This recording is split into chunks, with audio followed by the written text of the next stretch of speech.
On what should have been a peaceful full moon night, a war was actually breaking out, with countless sharp weapons rising and falling, creating a scene of utter chaos. The soldiers roared in unison, "Attack! Take that demon down, over here!" Running for his life, a young man with white hair and a few streaks of blood on his face was being chased by the mob. One man ran, and a whole crowd scrambled after him, each trying to be the first to catch him. Suddenly, an armored soldier appeared and blocked his path, attacking as the entire mob surged forward on command. But he wasn't about to lie still and let them decide his fate. Nock unleashed his own power, surrounding them with his swift and agile body. He created attacks with a purple-colored power, then raised his hand to gather more energy. With that, he slammed one hand to the ground, creating a massive shockwave. They didn't have time to react as the immense force shattered the very earth and rock into pieces. Meanwhile, the armored soldiers were engulfed in purple flames. They stood frozen like statues. Before they could even make a move, Nock had already sent the whole lot of them to their graves. The power inside him continued to radiate non-stop. At the same time, he looked completely exhausted. 3 pairs of red eyes appeared above him. Right now, he looked no different than an utterly ragged vagrant. Nock could barely stand, clutching an iron bar to support himself. He was about to curse. Why, his life was full of nothing but pain, when suddenly something caught his attention. Following his gaze, he saw the legs of a woman stepping closer from behind and heard her voice ask, "Why?" In the darkness, shrouded by the chaos of the battle's aftermath, a red-haired girl appeared before Nock and voiced her question. "Why did you make that decision?" A flash of pain and a flicker of disappointment crossed the girl's face. "Why did you make a pact with a demon?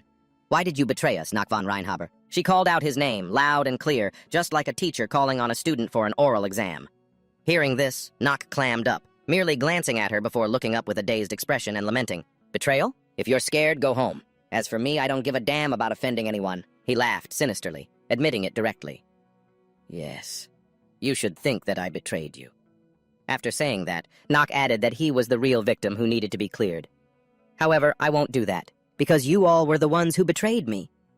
Even so, the red-haired girl didn't get angry. Instead, she pressed on with her concerned questions, which made Nock smirk with a hint of happiness. It was just like a domineering CEO looking at a naive little girl. "Stop arguing. Just tell me, since when have you been injured like this?" Nock's dazed expression returned as he began to recount the story. It started like a crash landing. Words appeared, along with the image of a bright blue orb. A notification panel popped up. "You have completed the first part of Inner Lunatic. Total score, 27. In a messy room surrounded by trash, a young man sat in front of a glowing computer screen, musing. Not bad at all. The cigarette butts have piled into a mountain, and I've gotten a lot of items by now." On the screen, a few lines of notifications appeared. The Great Seal. Clear, complete. Waning Moon, Demon's Punishment. Nock von Reinhaber. Clear, complete. Rose pierced by the sickle's blade. Resolution on the assassination of the royal princess. Clear, complete. The sun rises in the east. Suppression of the rebellion in the Tajalan kingdom. The young man looked at it and praised himself. "I've unlocked so many hidden achievements, I'm very satisfied." The scene suddenly shifted to a calendar with the 6th circled. Hospital day. Except for the fact that I'm going to die next month. The young man's memories began to surface from 2 years ago. "Here is an x-ray of your brain." The doctor sat there with a grave expression and informed Yuchan, "Patient Yukon, please don't be scared. And listen carefully to what I have to say. We don't know what the doctor said, but from his expression, you could probably guess a part of it." Inside a room in a large building, Yuchan sat in silence, staring at the test results in his hand. Concerned questions began to flood in, one after another. "You went to the 20 University Hospital, right? You've been to 2 hospitals already? We've run a lot of tests." The more he heard, the more anxious Yukon became. "And we've come to the same conclusion. We can prescribe you some painkillers. Use them when the pain gets too severe." The hand holding the test results slowly went limp. The still-sealed bottle of pills simply fell, spilling everywhere. Yuchan was like a soulless husk, completely hopeless. There wasn't a single spark of light left in his eyes. 2 years have passed. Suddenly, something caught Yuchan's attention. It was the pile of unthrown-out trash bags next to a neatly placed calendar. Then Yukon covered his mouth and let out a few coughs. His expression was one of disbelief. What he had coughed up was a mouthful of fresh blood. "Am I really going to die? Even if I'm dying, I should at least clean up." Yukon took a tissue and wiped away the streaks of blood. "I guess just thinking about it won't change the final outcome." As he was falling into an abyss of despair, a phone notification sound went off. Yukon quickly picked it up and unlocked it. Looking at the message inside, he was momentarily speechless. 20 University Hospital. Checkup appointment confirmation. Name, Yuchan. He thought to himself, "I have no one to talk to about this." Yuchan slumped onto the chair, letting out a long, dazed sigh. "No one's contacted me since I lost my memory. There's no one for me to contact." He clutched the blood-stained piece of paper in his hand. "I can't go anywhere in my current state." Suddenly, Utah saw a notice on the table. The words on it felt like they were mocking his current situation. A conference for terminal cancer patients. Have unwavering faith. A church flyer.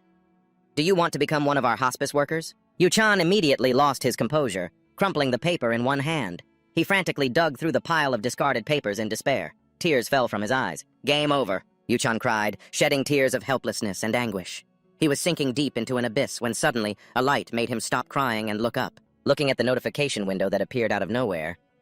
Will you start a new game? Yu-chan's resolute voice, filled with no regrets, echoed before the end. This is all I have to do. Without a moment's hesitation, Yu-chan clicked yes. Then another notification reminded him. Please enter user information. What is the player's name? K.L.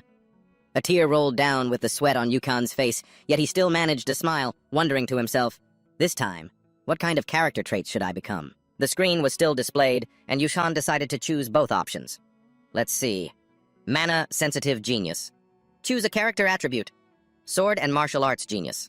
Both mana-sensitive genius and sword and martial arts genius. His gaze suddenly shifted to the notification box.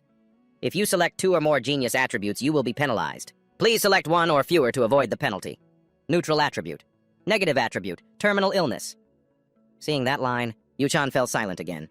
He never expected such a coincidence. I have a terminal illness. And so does my character. After he finished, the system asked, will you start the game with the chosen character? Why not? Yu-chan clicked decisively. Just a second later, his lifeless eyes widened in terror. Yu-chan felt like he was being sucked into something. He looked utterly terrified. The shock disoriented Yu-chan. The chair wobbled and he trembled, falling hard to the ground, breathing heavily. Am I dead? Just then, the system suddenly announced, character creation successful. At the same time, Yu-chan was thinking to himself, I thought death was something I had forgotten about, but at least I want to die fulfilled. Then, the system continued to flash relentlessly. Character name has been forcibly changed. Switching to a different scene, notification images appeared continuously. Synchronizing, 4%, 6%, 19%. Synchronization stopped at 71%. Character setup complete. A young man's body lay peacefully on a bed, breathing rapidly. He suddenly shot up, a look of confusion on his face. Who is this? Where am I? Staring at the spacious room before him, Yu-chan, in his new body, couldn't stop wondering, where is this place? As he was enveloped by a sense of déjà vu, he stepped down and looked around. No way, I recognize this place. He walked up to a mirror reflecting his image and raised a hand. Yu-chan exclaimed, inside this hellish game, realizing it was that familiar face. I've possessed the most evil character. I don't know why, but those words surfaced. That's right, a crash landing. This character's history was gradually recounted. Nox von Reinhaver. He is one of the dark masters of Inner Lunatic, the 3 families with deep ties to the world's most evil criminal organization. The youngest of 5 siblings in the Reinhaver family. The Reinhaver family has produced generations of talented children in both magic and swordsmanship. But among all the members, there was one useless brat. A person born a fool, accused of making a pact with a demon from the Forbidden Realm. He became the worst disaster in the family. Remembering the story of Inner Lunatic, Yu-chan, in Nox's body, couldn't help but scratch his head, thinking, becoming Nox, this isn't a dream, is it? As he was feeling helpless, the system suddenly appeared behind him. Here is all the information about the character you now inhabit. Basic information. Name, Nox von Reinhaver. Gender, male. Age, 14. Race, human. Main element, darkness. Achievements, none. Positive swordsmanship, mana perception, eidetic memory, steel will, neutral, negative, terminal illness, sickness. After reading it, Yu-chan was so happy he cried. There's even a status window. Before he could get too excited, the system continued its introduction. Stats, strength 2, mana 9, luck 7, willpower 10, magic 25. Yu-chan was quite stunned. Huh? Why are my stats like this? Strength is only 2, and on top of that, my negative trait is neutral, dark attribute, negative, terminal illness, pain, frailty, frequent sickness, cold limbs. What a cruel twist of fate. Yu-chan suddenly realized, don't tell me. Is this the character I customized earlier? I have a time limit in real life. Terminally ill with 1 year left, depending on my unique condition. And I still have a time limit here? He asked himself in a daze. I don't remember exactly why I did that. But thinking back, I had a vague idea. I wanted this character to be like me. A character with no one to rely on, who was destined to die. The remaining time would be the same as mine. Of course, I didn't know it would turn into such a disaster. Then, a system notification appeared. You have 1 unread letter in your mailbox. Would you like to read it? As soon as Yu-chan saw it, he didn't hesitate to click open, even while asking aloud, an unread letter? A message appeared in the letter. Hello, Yu-chan. No, No, from now on I'll call you Nox. Just reading the first line sent a chill down Yuchan's spine. It knows my name. Yuchan. My old name, given to me by my parents. I don't even know if they're still alive. He fell silent again, his mind filled with countless questions. The one who brought me to this world. Could it know something about the past that I've forgotten? The messages continued. You won't remember me, but I need to tell you this. It's been a long, long time. Yuchan read, a mix of surprise and confusion. What was this? Every word made him break out in a cold sweat. You have done very well for the past 2 years. You have the right to return to this place. Welcome back, Yuchan. I'm frozen in place, completely unable to understand. I'm back? The questioning thoughts echoed endlessly in my head. You said I'm no longer in my old world. Nock frowned with worry. So, is this place my reality now? He clenched his fists, which were drenched in sweat. This is just absurd! The system message continued to appear. I cannot tell you much about my identity yet, but I hope that I can help you. Reading that, Nox was once again lost in thought. Help? The mysterious person didn't give him time to collect himself, offering advice instead. Join the Elydian Academy, then build up your strength and try to follow the main storyline as closely as possible. The whole truth will reveal itself naturally. With that, the system shut off, leaving a bewildered Nox behind. Wait, is that it? Nox clutched his head in frustration. Okay, I need to sort out my thoughts. Looking at himself in the mirror, Yuchan in the body of Nox, he made a decision. First things first. I've been reincarnated as the final boss of this game, in Lunatic. However, he was still hesitant. But I have to follow the main storyline. No matter how you look at it, that means I'm still going to die in the end. He remembered the message from before. Yuchan, no. I suppose I should call you Nox now. He had to accept it. Anyway, even if in Lunatic has really become my reality. Nox broke into a sweat as he thought, it doesn't mean I'm giving up. I'm on getting my memories back. No matter what it takes, I'll follow the main storyline, and using my lost memories, I'll find out why I'm in this world. His eyes flashed with unprecedented determination. And I will survive for that purpose. I'm determined to become a true villain. Nox smirked, looking a bit sinister. When I think about it, it's not that different from my old life. That memory of Yuchan's resurfaced. 2 years ago, before I lost my memories, I had a terminal illness. Every moment was another step toward death's door, and I spent my whole life living in fear of death. The only thing that's changed is this system. Now Nox stood all alone in the vast room of the world he knew best. He then spoke up, asking the system, "What's today's date?" It immediately replied, February 4th, 1812. Seeing this, Nox let out a sigh. That means I don't have much time left. He seemed to have regained his spirits, a bright smile on his face. Well then, shall we begin my 28th playthrough with some enthusiasm? With that, Nox strode over to open the door. But as soon as he touched the handle, his hand was stopped by something, flashing red for a moment. He stood there, stunned. Huh? The system panel appeared with an explanation. Debuff activated. Due to the effects of your chronic illness, you have contracted level 1 wrist tendinitis. Please rest and recover fully. This made him curse under his breath. What the hell? The clear blue sky cast rays of sunlight into the room as he cradled his aching hand, walking around the house. He thought to himself, what the heck is wrong with this body? Am I this fragile? As he was complaining, a girl in a maid's uniform bumped into him, and a stack of porcelain plates fell and shattered. The girl appeared, looking weak and pitiful. Blue mana flowers swirled around her. A second later, she suddenly realized who he was and shrieked, startling all the staff here. The building felt like it was about to collapse. Young Master Nox! Meanwhile, Nox was still reeling from the pain in his more than useless hand. Ow, that hurt so much! Then he slowly glanced at the girl and recognized her face. Brown hair and light orange eyes. Is this Rona? Rona was panicking. She bowed her head repeatedly, pleading, I'm sorry, please forgive me for my transgression. For injuring you, my lord? Searching his memory, Nox recalled, because she's just a side character, the only thing I can remember is that she talks bad about Nox behind his back. That's all I remember, asterisk. And yet, looking at her weak, fragile face, like a little puppy's, Nox couldn't help but wonder, a girl this innocent talked bad about Nox behind his back? Even if he is a villain, he thought, then smiled a somewhat fake smile and stepped closer to Rona. I will forgive you. This time. At that moment, Nox looked like a textbook villain.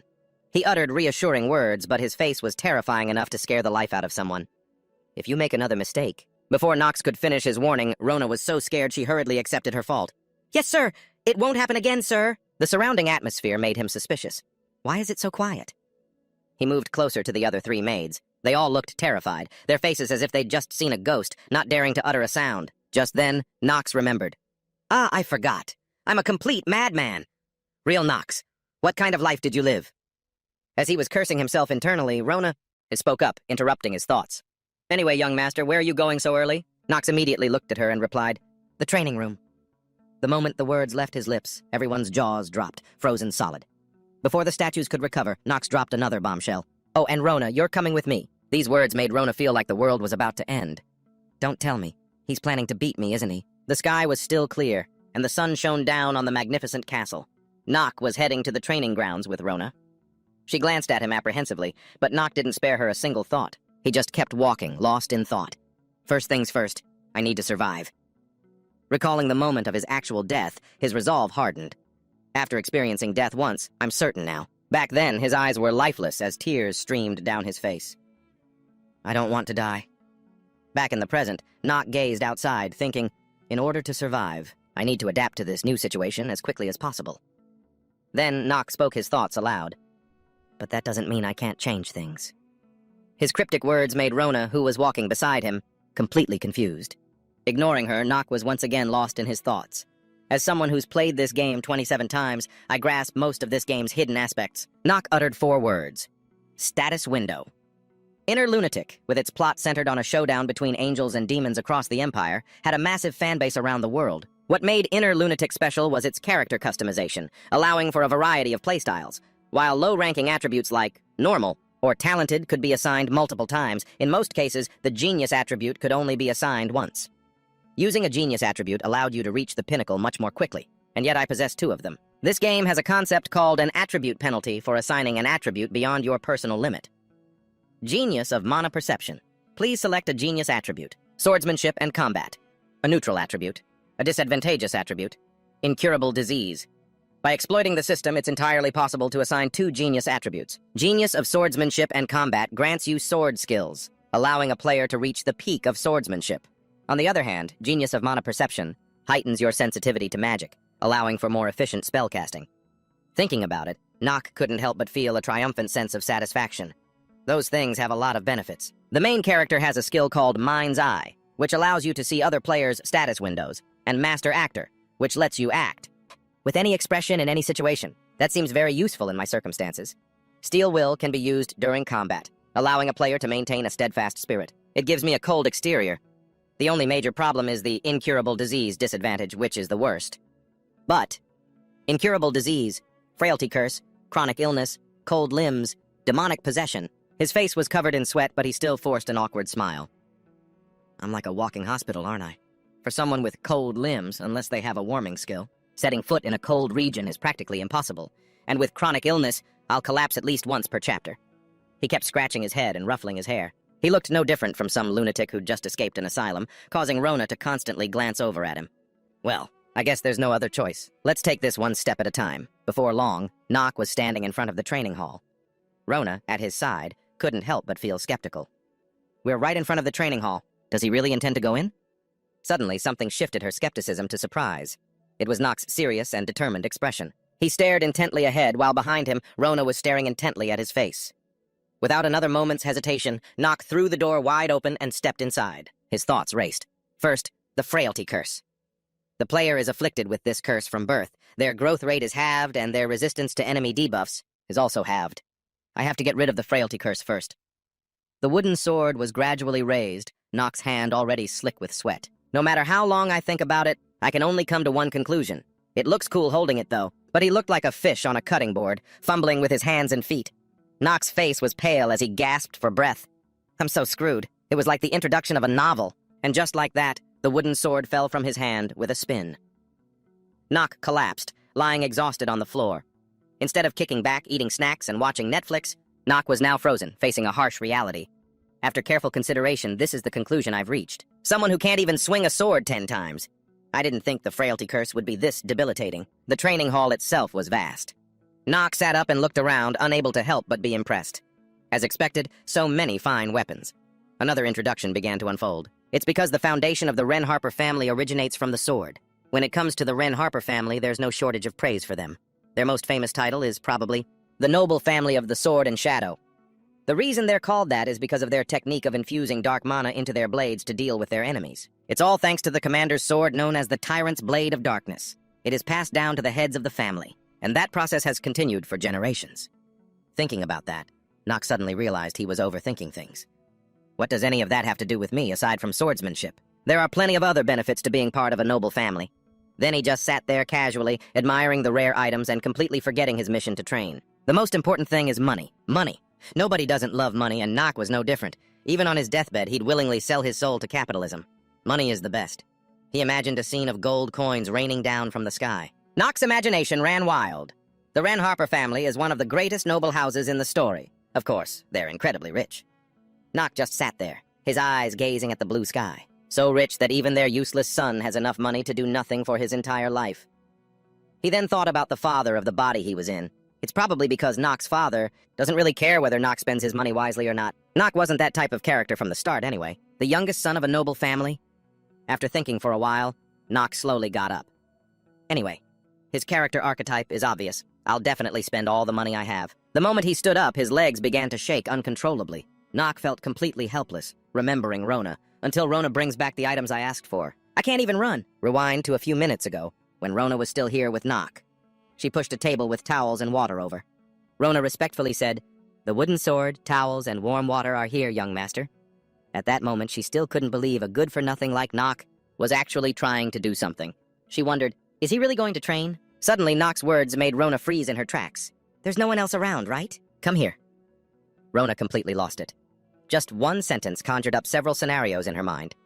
Rona instantly fell into an abyss of despair, crying out, "Why? Are you going to hit me?" Being a perfectly calm and good person, suddenly being labeled as some kind of abuser made Nock want to steam with anger. "What are you talking about?" Then, he reached out, pulled Rona's hand, and said, "Bring your ear closer." One person spoke, the other listened dazedly, not knowing if she understood anything at all. "Huh?" And then, Rona screamed at the top of her lungs, revealing the big secret and wasting his effort to whisper. "What? You want to use all that money?" Rona frantically began to question his idea. "Telling me it's all worth—" Before she could finish, Nock immediately cut her off, making her instantly as obedient as a puppy. "Shut your mouth and go find those things." "Yes, sir. Please don't shout at me." A chill running down her spine, Rona left with a fearful look, sighing to herself. He's changed. A while later, back in the empty training room, the wooden sword still lay untouched on the floor. Nock was now walking around the room, examining the various weapons. "I don't know how fast Rona is, but I need to have those things here by tomorrow." Thinking this, he poured himself a cup of water. Nock raised the cup, about to drink, but his mind kept racing. "Is this the tea Rona brought? I still have to break this curse and deal with my weakness. I never thought the curse would be this bad." Before he could even take a sip, Nock was scared out of his wits by an uninvited guest. "Hello, young Master Nock." The person who made him jump was the head butler, whose character history was now introduced. As an asset manager for the family and an advisor to its head, Chanok, he was not someone I could easily deal with. That was Rothwell. At this thought, the hand holding his cup began to tremble violently. Nock's face grew more serious and worried than ever before. "This is a challenge I have to face." As Nock put the cup down, he speculated, "He almost never pays any attention to me. Has he noticed something strange?" The moment the bottom of the cup touched the table, an idea struck Nock. "I have a way to handle this." He immediately activated his master actor skill. "What are you doing here when you should be serving me?" Mr. Rothwell got straight to the point, as instructed by the head of the family. "I came to inform you of something." "What is it?" Rothwell's face was stern as he instructed, "You are required to attend dinner tonight." This made Nock tremble with anger. He gave an awkward laugh, cursing inwardly. "I don't even know much about this family yet." "Are you kidding me? My father, he wants me to have dinner with him?" Then, under the butler's gaze, Nock flatly refused. "Tell my father I can't make it tonight." Rothwell sighed helplessly, thinking, "I wonder why the master insists on the young master joining dinner tonight." Then he clarified the situation. "The daughter of the Steeliner family has come to visit. It seems she is here to train as a knight. If you do not attend, young master," he warned urgently, "I'm afraid the head of the family will be furious." Hearing this, Nock could only reluctantly agree. "I understand." This statement also surprised Rothwell, who showed clear suspicion. Being a straightforward man, he didn't hesitate to ask, "Young master, you seem a bit strange today." Yu-chan, in Nock's body, couldn't help but feel flustered. "What are you trying to say?" Without asking further, Rothwell voiced what was on his mind. "You've never held a sword before. I noticed you came to the training room on your own to practice, but I still don't understand why. May I ask the reason why?" Nock answered seriously. "Allow me to make this clear. It must be thanks to my god-tier acting skills." Nock warned him in a tone that couldn't be more befitting of a master. "As a butler, do not overstep your bounds with your master." A dark glint flashed in his eyes. "Whatever I do, for whatever purpose, is none of your business. I am the one who decides that." After hearing this, Butler Rothwell was struck speechless, unable to retort. He then bowed his head earnestly. "Please forgive me, young master." Ignoring him, Nock walked straight off in another direction without looking back. but Butler Rothwell's suspicion remained. There's something about him. That's changed. I need to report this to the master. The sky was as blue as ever, but Nock's hands were sweating bullets. He had just acted so cold and firm, but now he was terrified, panting heavily. That was so intense. I never thought a situation like this would happen. Then Nock let out a long sigh. I wonder what would have happened if I'd slipped up even a little. He's not following me, is he? Forget it. He remembered that Butler Rothwell had mentioned the daughter of the Steeliner family, which made him a little curious. She was a good-looking girl with red hair. What is she doing here? In a flash, the sky turned to night. Stars and the moon veiled the heavens. Below stood a magnificent castle, and inside, the other children of the noble class were relentlessly mocking him at the dinner table. Hey, look, the idiot actually showed up. I don't think I'll be able to stomach this meal. But it didn't matter, because Nock was a relaxed young man. He sat still, even closing his eyes as if he were thoroughly enjoying himself. The twins, Haz and Alan, sitting opposite him, continued their incessant taunts. Don't tell me you still haven't gotten used to gatherings like this? Looks like that's exactly it. But I never thought you'd actually dare to show your face here. It's truly unbelievable. Then, seeing that he wasn't saying anything, these two clowns became even more outrageous. Did you hear he has a thing for one of the maids? I know. He's a truly hopeless case. Nock was speechless at these brats, thinking to himself that he hadn't even done anything wrong. Amidst the unpleasant atmosphere, the door opened once more, welcoming a new guest. It seemed everyone was now here. Hearing that familiar voice, Nock instinctively turned his head with a grim expression. It was none other than the father of the character Yukon, who was currently Theo von Renhofer. There was another person who caught his attention. The head of her family, Thalia's father. And her red hair gradually came into view. Hello, it's Thalia. She introduced herself with a radiant smile, brighter than ever. I am Thalia von Steiner. It's a pleasure to meet you all. Theo and Thalia standing together looked like a colossal titan next to a short girl. He immediately added to the introduction. Steiner's daughter will be receiving night training, and she will be staying here with us for a while. Seeing the beautiful girl, the twin brothers' eyes lit up. Night training. Nock was also standing opposite Thalia. Theo was still instructing his troublesome sons. Treat her as one of the family. Thalia kept her faint smile, looking straight ahead. Nock, in contrast to her, had a rather worried and dejected look on his face, thinking of the hero of Inner Lunatic and the future enemy of evil. Nock, she's the one who will plunge a sword into my chest later on. The night still enveloped the sky, with only the castle lit up. Theo announced solemnly, Nock, I have summoned you here today for a reason. Instantly, Nock's expression visibly darkened. Thalia beside him looked bewildered, not understanding what was happening. A voice cut in, Now that everyone is here, let's have our meal. The table was laden with expensive, luxurious dishes. As Nock was about to eat a piece of cake, he noticed the mocking gazes of the twin brothers. After a moment, Alan turned to Theo. Father, I think it's time for you to make a decision on who will be joining the Elydian Academy and become a new talent for our family. Hearing this, Nock was momentarily speechless. He was simply overcome with surprise. At this, Theo appeared thoughtful, then answered seriously, I know, of course. The time had finally come. An introductory image of Elydian Academy appeared, the most crucial location in Inner Lunatic because there was a rumor within the game that students had to fight demons through various trials within the academy. Back with Nock, he looked heavy-hearted, thinking to himself, the one who gets accepted has to be me. Thinking about the students of that school, Nock accepted it in his mind. As long as it doesn't affect the game's storyline, I need to find allies for myself. Theo's voice once again cut through his thoughts. Although everyone already knows, only 3 members from each family are permitted to join the academy. The reason is to protect the academy from the power of the nobles. I have already reserved 2 admission slots for your 2 older brothers, so there is only 1 ticket left. Nock suddenly stood frozen in place, the images of his 2 older brothers appearing in his mind. And then, he gave a forced smile, looking towards Theo, and made a decision internally. Before I find my allies, securing that ticket is the best thing for me right now. Nock and Theo, father and son, faced each other. He looked straight at the boy and said, I will choose the remaining person to join the academy. Although he didn't say the name outright, Nock understood his father's meaning. So you mean you'll choose by having, yes, brothers compete against each other, is that right? As the words left his mouth, Theo was momentarily surprised, marveling to himself that he hadn't expected Nock to speak up like this. But then he confirmed, that's right, I will set the date for the duel next month. I will decide who is chosen after witnessing your performance on the training grounds. As for the twin brothers, they continued to sneer and mock Nock. Hey, brother, if you want to give up, you should do it right now. A weakling like you, who's never even held a sword, doesn't stand a chance against us. Under Thalia's curious gaze, Nock struggled, only managing to stammer out 2 words. That's... Then he picked up his glass of red wine, took a sip, and calmly retorted, Isn't that something you should say only after you've won? As if his nerve had been struck, Alan's face contorted with anger. You think you can beat us? Ignoring his shouting, Nock just calmly calculated in his head. This duel will be my chance to get into the academy. I don't need to bother with their ridiculous prejudices. Thinking this, he looked into his glass of red wine and let out a single sound. Heh! Nock's face showed a bright confidence that had never been there before. I will be the only one chosen to go to a Lydian academy. Theo was still sitting there, and witnessing this, he was a little surprised by his words and actions. As for the twin brothers, they were now trembling with rage from Nock's provocation.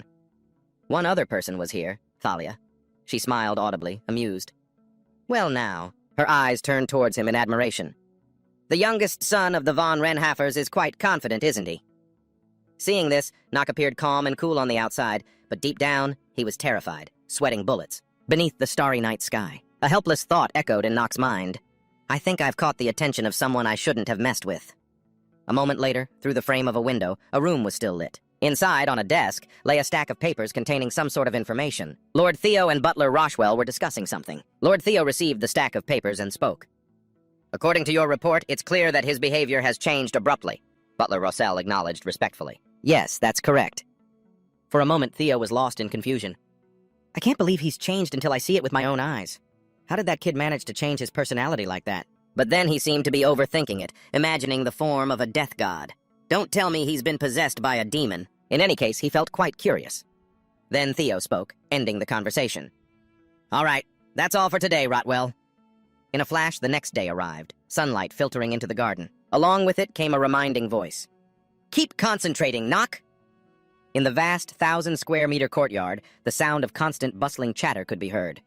Look at him! It turned out Nock was the reason for everyone's surprise. He was running so hard that he was drenched in sweat. The young master is training again.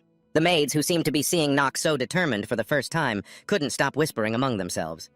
Oh my god, I heard there's a competition next month. A competition? But why? Then they looked back at Nock, who was panting heavily just from running around the courtyard. He's just running around like that. However, they didn't know that Nock had heard everything they said. How can I hear them whispering so clearly? I don't remember having any passive skill like this. But he didn't pay it much mind. Instantly, Nock returned to his determined training mindset. But after running for so long, the system displayed a message that made his heart sink. Stamina increased by 0.1. Only 0.1? Even so, Nock had no choice but to accept it. Why am I running around the courtyard like this? It's because my biggest weakness is my stamina. The condition to activate Sword Genius is to reach level 4 in physique. Then he remembered his admirable stamina. Nock's admirable stamina, and tears of self-pity welled up in his eyes. Unless my stamina becomes like his, it will activate immediately. The skill is Sword Genius, a God-given sense. Perceptive eyes, eidetic memory, nerves of steel, master actor. But I'm suffering from the fatigue of the curse. At this point, he no longer had the strength to run. It looked like he could barely even stand and breathe. Yet Nock wasn't discouraged. He smirked, silently cheering himself on. I need to raise my stamina by another 1.9 in 1 month. Curse of weakness. A curse that reduces your endurance by half. I'm nearly exhausted from running for my life like this. But as you can all see, I've only gained 0.1. Looking at the system panel, Nock sighed helplessly. My terminal illness trait has already cut my stamina in half. As a result, I have to train 4 times harder than others, no matter how hard I try. Stamina, 15, mana, 30. Once afflicted with the terminal illness trait, my stamina points drop to only 15. I'll deal with this later. As he was lost in his disheartened thoughts, suddenly, some items were wheeled out. It was the maid, Rona. Pushing a cart, she spoke respectfully. Young master, I've purchased the items you requested yesterday. Seeing this, his gloomy expression vanished. In its place, he smiled brightly, silently praising her. She's more resourceful than I thought. At least you're useful now. The items were, in order, 3-headed serpent venom, divine spring water, a golem core, and a physique growth scroll. But what still troubled him was how to reach physique level 4. I won't let any problems occur, of course. As Nock thought this, he picked up the divine spring water and held it high. An expert using their past experience can do it. The scene changes to the training room. Rona's voice rang out. Why do you need this stuff? She seemed quite worried and confused, stammering her words. But all of those items are very difficult to use, or they're remedies that people usually avoid. They're very expensive, too. Isn't that scroll the only thing that's useful to you? What? Nock just replied with a cold, expressionless face. People avoid them because they don't know how to use them. Confused, Rona asked, how to use them? He didn't answer her, silently staring at the items. After a moment, Nock reached out, grabbed the vial of 3-headed serpent venom, and without a hint of hesitation, downed it all in one go, even if the name sounds a bit dangerous. Beside him, Rona only managed to react after Nock had finished drinking. She turned pale with horror. Young master, that poison? Only a few seconds had passed, but it seemed the poison was already taking effect, causing Nock to grimace in pain, his face paling. It's definitely poison. But his gaze suddenly shifted somewhere else. It turned out to be the system panel, which displayed a notification. You are under the effect of three-headed serpent venom. Stamina temporarily increased by 1.5. A short timer began to count down. 9 minutes and 59 seconds. Nock's body became disoriented, but he managed to stay upright by grabbing onto the wall. Seeing that he was unwell, Rona shouted anxiously, "I'll go get the butler!" But his hand shot out to stop her. Wait. Even though he looked like he was about to collapse from the poison, Nock was unafraid. He picked up the golem core and, with a reluctant look, took a huge bite. This is actually pretty tasty. This scene made the already panicked Rona even more frantic. Her head was spinning. Don't just eat the core like that, the system continued to announce. You have consumed a golem core. You will slowly enter a state of petrification. A mysterious fragment has been revealed. The three-headed serpent's venom is reacting with the golem core. At the same time, Nock was silently satisfied. Good. The mysterious fragment worked. Nock now looked like a terminally ill CEO in his final stages, utterly devoid of life. But he stubbornly refused to give up. I have to keep going. To explain a bit, the golem core can normally temporarily amplify the user's defensive capabilities. It's an item used to create combat golems, but when it reacts with the three-headed serpent's venom, a special effect is being activated. The three-headed serpent's venom is being diluted. The weakening curse has been removed.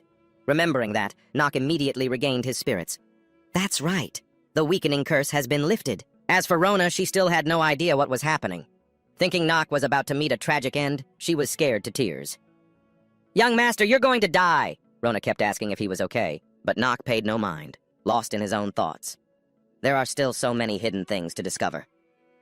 Suddenly, Rona's worried and fearful expression turned to embarrassment. Her eyes widened.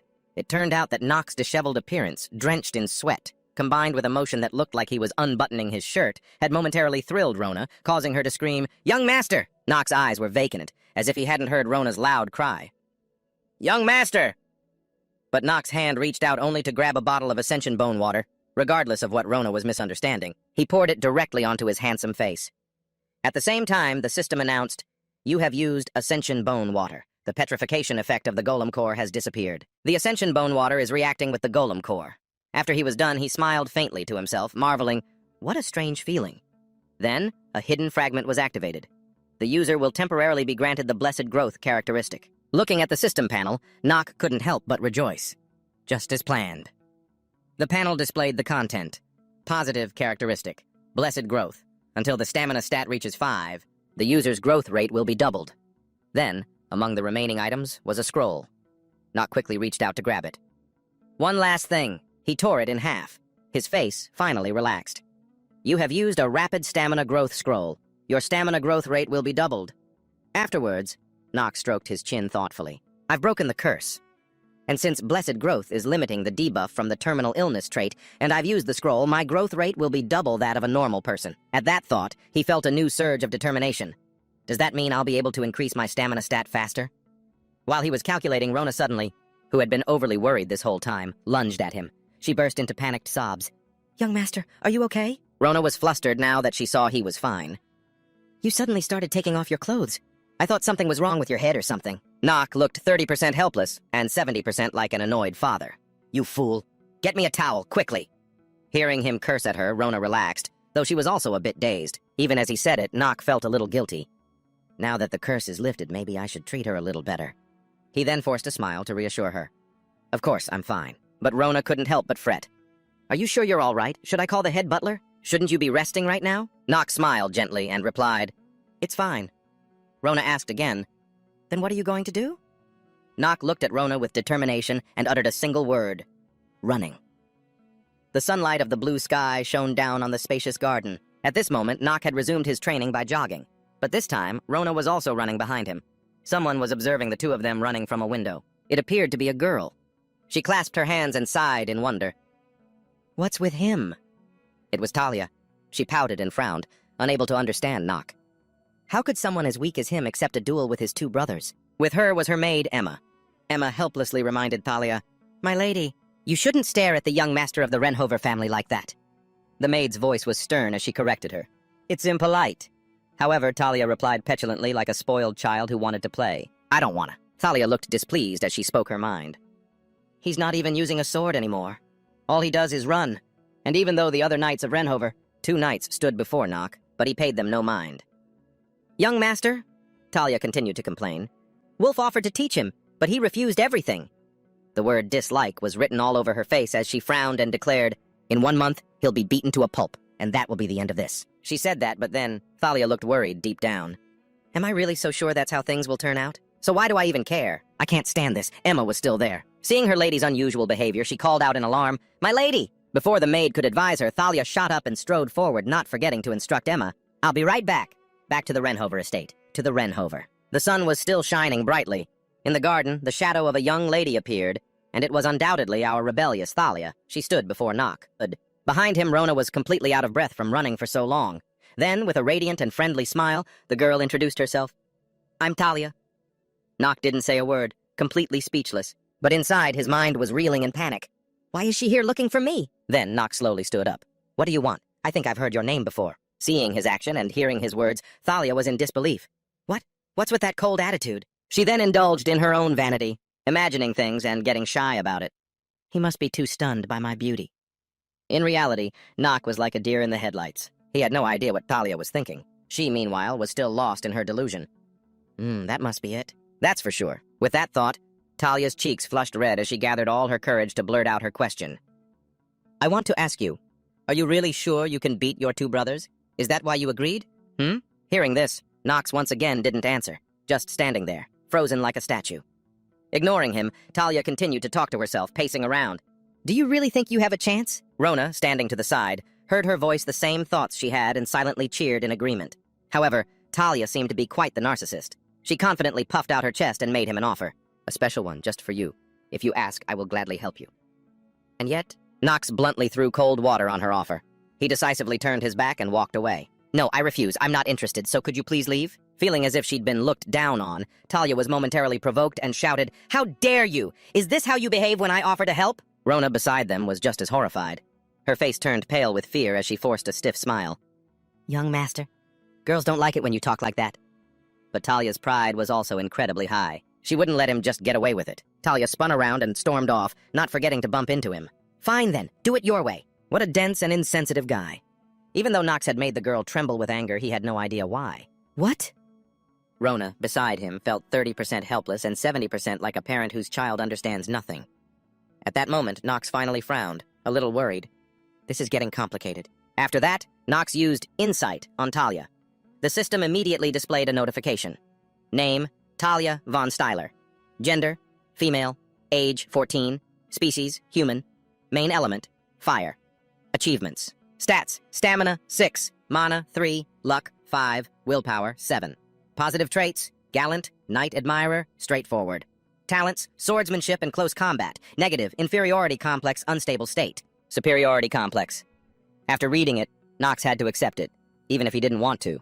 No matter how you looked at it, her talents were truly top-notch. Looking at her status information, he mused to himself, "In the guild, most men have a stamina stat of 4. Her stamina stat is amazing." Nox rubbed his chin, staring into the distant sky as he pondered something. He was still wary of Talia's abilities. Although she was nothing compared to the 3 sword saints of the continent, or the potential of one of the 4 great mages, she at least had the potential to reach their level. The more he thought about it, the more he broke out in a cold sweat. She could kill a few demons with that fire attribute of hers. The fire attribute Thalia uses will awaken into white flame, and it's used to incinerate the demonized Nox in the future. If I can make Thalia my ally, and the plot will change too much, I need to find a way to stick to the original story while not having to meet the Grim Reaper. Nox sighed helplessly at the thought.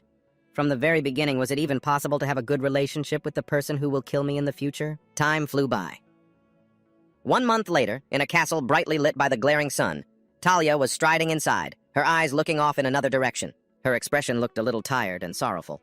Not long before, Thalia was training, surrounded by a crowd praising her. "Amazing, you learned so fast! As expected from the talent of the Steyler house." Those words were meant as compliments, but to her, they seemed to carry a heavy weight. "The talent of the Steyler house, huh?" As she was brooding, something caught Talia's attention, reminding her of when she had to kneel before a short-haired girl who had a face identical to hers. Thalia stood up, disoriented. Her hand tightened on the sword at her hip, but her eyes became vacant and empty. "I don't know if I can become a knight. A knight must not be blinded by greed. They must always be humble while sacrificing themselves for a noble cause. Above all, they must learn the ways of the sword to become a true knight." Talia let out a helpless sigh. Can he really defeat his brothers? At the ones who have trained for so many years just by doing those cardio exercises? Her disbelief, however, was short-lived. A moment later, it was the next day, with light just starting to creep into the room. Streaks of sunlight shone through the window bars. In the center, Nox and one of the twins faced each other, preparing for a duel. Watching were not only the servants and knights, but Talia as well. The butler and Mr. and Mrs. Theo sat up high, observing. Mr. Theo's first wife looked on with a serious expression, witnessing the match. Suddenly, Mr. Theo spoke, calling for the butler, Rothwell. At that moment, his entire being emanated an aura menacing enough to kill someone. What do you think the outcome of this duel will be? Rothwell, hesitant and uncertain, could only stammer, Fortunately, the referee below made an announcement, saving him. Attention, please! Both combatants have taken their wooden swords and are in their ready stances. The official match to decide who has the right to enroll in Eladin Academy. As the view closed in on Nox's determined face, the referee shouted, "Let the match begin!" The moment he finished, before Nox could even make a move, Alan seized the opportunity, leaping up and charging forward with his sword.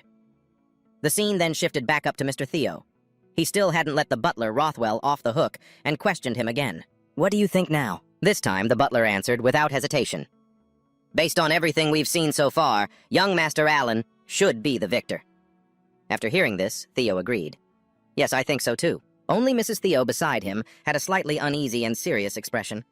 Although Rothwell had said that, he still felt a bit awkward, silently wondering if the head of the house was predicting a different outcome. Looking at Nox, who was still standing motionless, Rothwell thought to himself, even though young Master Nox has changed, I still don't think he can win. This is just too strange and impossible. He recalled the past, when he too had walked the path of a knight, fighting side by side with the master of the house. The sword is something that is sometimes complex. But at other times, it's the simplest thing in the world. The amount of time one spends training and contemplating it determines their level. The butler's eyes remained fixed on the scene below. There is only one thing that can reverse the situation and make a stronger person yield. In other words, a genius. A literal overwhelming talent. Rothwell broke into a sweat. I'm not so sure about my own speculation. Was young Master Nock really born with that kind of talent? Suddenly, Mr. Teo spoke up, interrupting Russell's train of thought and startling him. I'm sure of it, Teo asserted. However, that doesn't mean his chances are zero. You never know. With the blood of the Rainhaver family running through his veins, a clever kid like him, could he have been born with the same incredible power as the three Sword Emperors? Cutting back to Nock, the system suddenly displayed a notification. Swordsmanship and martial arts genius trait not activated. This left him speechless for a moment. Nock was panting heavily, looking just as exhausted. He sighed to himself. Why don't I have any luck at all, even with such a high luck stat? Or maybe my luck stat was negative from the start, he recalled. First, let's talk about the results. In the end, I couldn't raise my stamina to 4. A trait is currently in effect. Stamina increases by 0.1. Stamina increases by 0.1. At that time, he was training by jogging. My stamina is at 3.8 now, right? Rona's footsteps could still be heard behind the young master. She was so tired from being forced to run that she was crying. Do I really have to run with you, sir? Despite that, Nock showed no pity for the fair maiden, replying bluntly, Of course, you're my maid. If you don't run with me, what else would you be doing? That's not what I mean. I mean, who's going to serve me then? Rona was utterly helpless. It seems your true intentions are showing, sir. Seeing this, he smiled, handed her the towel he'd just used to wipe his sweat, and let her off the hook for now. All right, I have one more job for you. Rona immediately looked unhappy, puffing out her cheeks and frowning reluctantly, but there was nothing she could do. Seeing this, Nock spoke up. Are you cursing me under your breath? As if he'd hit a sore spot, Rona immediately started sneezing repeatedly while frantically denying it. I'm not! She bit her tongue. Seeing her clumsy appearance, Nock couldn't help but laugh out loud. But then, a thought suddenly struck him. At this rate, her stamina must be pretty high, right? Should I use appraisal to check? Instantly, her information panel appeared. Stamina, 4.5. Mana, 3. Luck, 4. Control, 2. Charm, 16. Looking at the stamina box, which was higher than most people's, Nock was completely shocked. What the hell is this? 4.5? A maid is stronger than a normal man? What did the Rainhaver family make her do to get like this? Embarrassment turned to anger. Nock felt a little resentful that he was weaker than a maid. Another person with higher starting stats than me. Stats I haven't even reached after a month of diligent training. How unfair! Just then, Rona, standing behind him, saw that he was lost in thought and called out, Hey, it's getting late now. The competition is tomorrow. You should go get some rest, sir. Hearing that, Nock suddenly realized the day of the competition was just around the corner. There's no time left. Back in reality, Nock faced Alan, who called out to him. The arrogant guy still saw him as a nobody and jeered, Why don't you just withdraw? Alan wore a confident, triumphant expression. Even though you're the family's disgrace, you're still my little brother. I shouldn't hit you too hard, right? Isn't that right? But Nock wasn't backing down, immediately retorting, "Judging by your face, you don't really want me to withdraw, do you?" But Alan just smiled, not getting angry. He looked up and said, "Oh, you figured it out? Truth is, I want to make a good impression on the young lady from the Steno family. You see, I'm sure you'll help me with that." Nock broke into a cold sweat, uncertain. "I guess. I don't know if this is a good idea." Looking at the arrogant Alan, Nock was lost in his own thoughts again. Alan's strength is at 8. There's no way I can win using normal methods. As he thought that, the referee suddenly cut in. With admission to the Elydian Academy as the prize, the sword match between Nock von Rainhaver and Alan von Rainhaver will now begin. Both combatants must accept the outcome of the duel and may not question the result.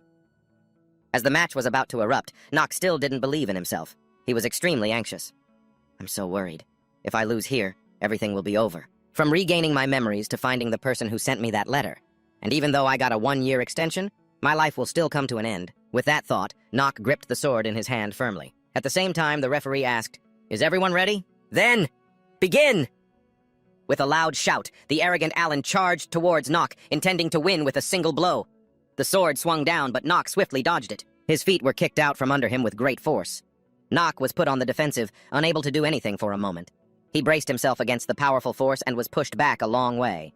A look of determination flashed in Nock's eyes. Seeing that, Alan arrogantly praised him. "Nice block!" The fight raged on as the two clashed. As he fought, Nock thought, "The truth about this damn game. It's called inner lunatic."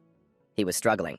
"It means I'll have to give up everything if I lose. But if I can win," thinking that, suddenly, the system announced, "Stamina increased by 0.1. Seeing this, Nock's eyes widened in utter surprise. Then his motivation returned, and he smiled as he spoke. "If I can win, I feel like everything will be within my grasp." Seeing this, Alan frowned unpleasantly and spat out a contemptuous remark. "Has the strong wind made you an idiot?" Then he continued his attack, not forgetting to shout, "I guess I need to hit you a few more times to bring you to your senses." Madame Teo, observing from above, was satisfied. She smiled, thinking, "I guess I was worrying for nothing. Even after hearing he'd changed, the match is still being dominated by Alan's power." She confirmed it in her heart. In the end, the child joining the Elydian Academy from the Rainhaver family will be my son.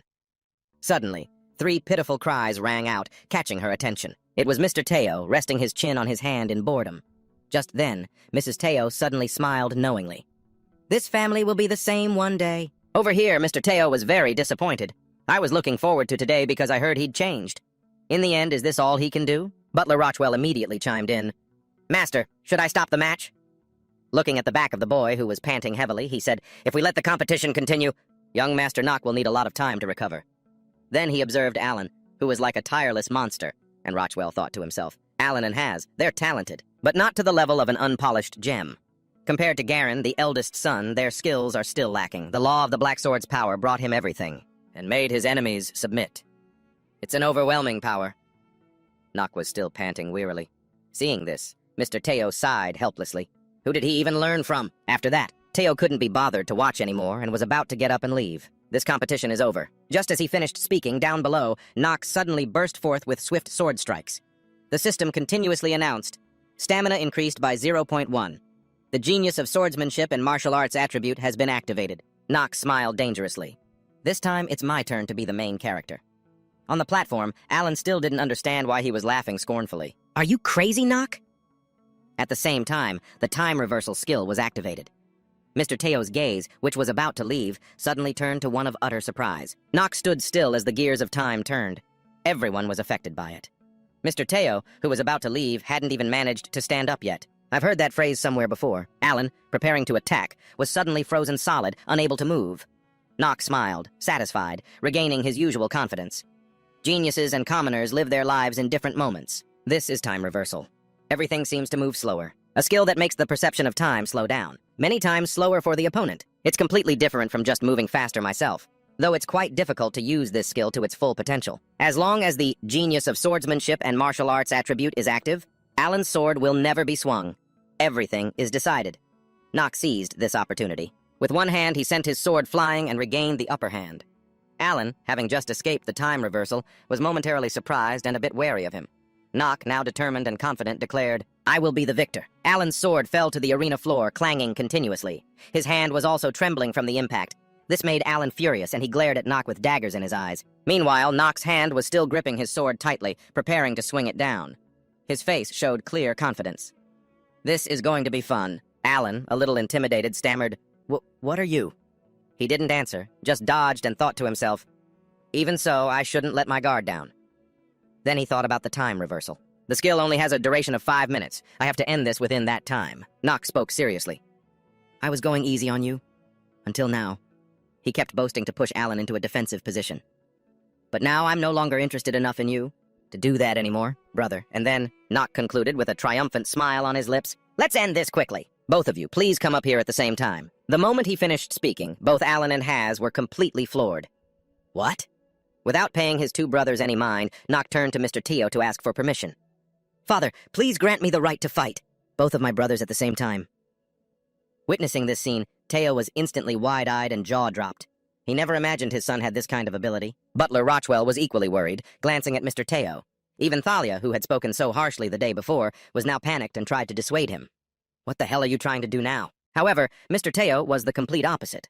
He smiled with satisfaction, thinking, "That temperament of his has changed, hasn't it? It seems my son still has secrets he's been keeping. It won't hurt to watch him a little longer." With that thought, he approved Nock's request. "I will permit this 2-on-1 match." The lady beside him immediately shot up in worry, calling out loudly, "Honey!" But Teo ignored everyone and let the match proceed. "Begin!" Alan was grinding his teeth as he went to pick up his sword, the one that had just been knocked away. The two were instantly furious. How dare this bastard humiliate us like this? In front of father? But Nock still appeared confident, smiling with satisfaction. He swung his sword into a ready stance. The twin brothers are getting into position too. Immediately, the two of them charged forward to fight one man, moving as fast as the wind. Sword strikes flashed by one after another, but Nock nimbly blocked every single attack from the twin brothers. Alan, momentarily scared, shouted, "Attack him deeper on the left!" Haz had lost his cool by now. He angrily yelled back, "Shut up, will you?" In the middle of the fight, Nock suddenly noticed something. The system window showed that the proficiency of the lower ground sword technique had increased, thanks to the special effect of Genius's timeline. He smiled, calculating things in his head. "The proficiency increased, huh? All right. If that's the case, then I can see the path of the sword's blade now." The fiery 2-on-1 battle raged on. Suddenly, Nox moved backward, slamming hard into Alan's shoulder, making him wince in pain. The twin brothers momentarily froze in their tracks, her gaze fixed on Nox. Thalia, standing in the stands, couldn't take it anymore and called out. Meanwhile, he looked at them triumphantly, marveling to himself. How could the disgrace of the family have changed this much? That was what was clearly written on their faces. Then the two brothers turned to look at each other at the same time. Suddenly, Nox's voice cut in. "Don't you dare let your guard down." He moved closer amidst their alarm. Right in the middle of a match like this. Before the two could even react, Nox swung his sword, creating streaks of wind. Just like that, he seized the opportunity and rushed in to attack. Nox calculated that there was still something more important and dangerous than this match. But still, this feeling of the sword's weight in my hand. He fought while marveling to himself, "This is truly something to be savored." Watching this, everyone in the stands was utterly astonished, including Mr. Theo, who had just been about to leave. As the match ended, he still couldn't believe it. Down below, Alan was completely exhausted. No, it can't be. He lost his balance and immediately tumbled down. Both brothers had been overwhelmed by Nox. Damn it! At the same time, the system also announced that the Genius's timeline had completely expired. Luckily, the pair of brothers had fallen, leaving only Nox standing firm. So it's over, huh? With that thought, Nox let out a long sigh. Over on the side, seeing her two sons humiliated, Lady Theo worriedly called out their names. Down below, Nox was reminding the referee. "Look over here, it's obvious who the winner is. Isn't it?" The man immediately replied, "Of course, sir." Afterwards, under the declaration that the winner was young Master Nox von Reinhaver, Alan trembled with rage. "Damn it, you bastard!" His hand went limp for a moment, letting go of his sword. Just like that, it was tossed aside like trash, spinning around. On the other side, Mr. Theo was somewhat pleased, the corners of his mouth lifting into a slight smile. Seeing this, Nox felt as if a weight had been lifted, and his facial muscles relaxed. He then bowed his head respectfully and said, "In that case, I will take my leave." After speaking, Nox walked straight towards the exit. Thalia was rushing down at that moment, but Nox's back was still slowly moving away. Thalia's eyes watched him intently as she silently vowed, "I have to catch Nox and make him tell me what's going on." It was now late afternoon. In the garden of the magnificent castle, Nox could finally relax, panting heavily without stopping. He didn't know when his hand had gotten covered in plasma. Is this blood? His eyes showed a hint of surprise. It seems I went a little over the skill's time limit. A skill, Genius's timeline, has a fatal weakness. If used beyond the specified time, the user themselves will suffer a detrimental backlash. The system appeared again. The player's lifespan has decreased by 2 days and 17 hours due to the skill's backlash. A portion of the user's health will be permanently taken away. And it's the worst kind of detrimental effect because it makes the user's body susceptible to illness. He looked at his blood-stained palm and sighed to himself. I already have a terminal illness. Then, Nox sighed again.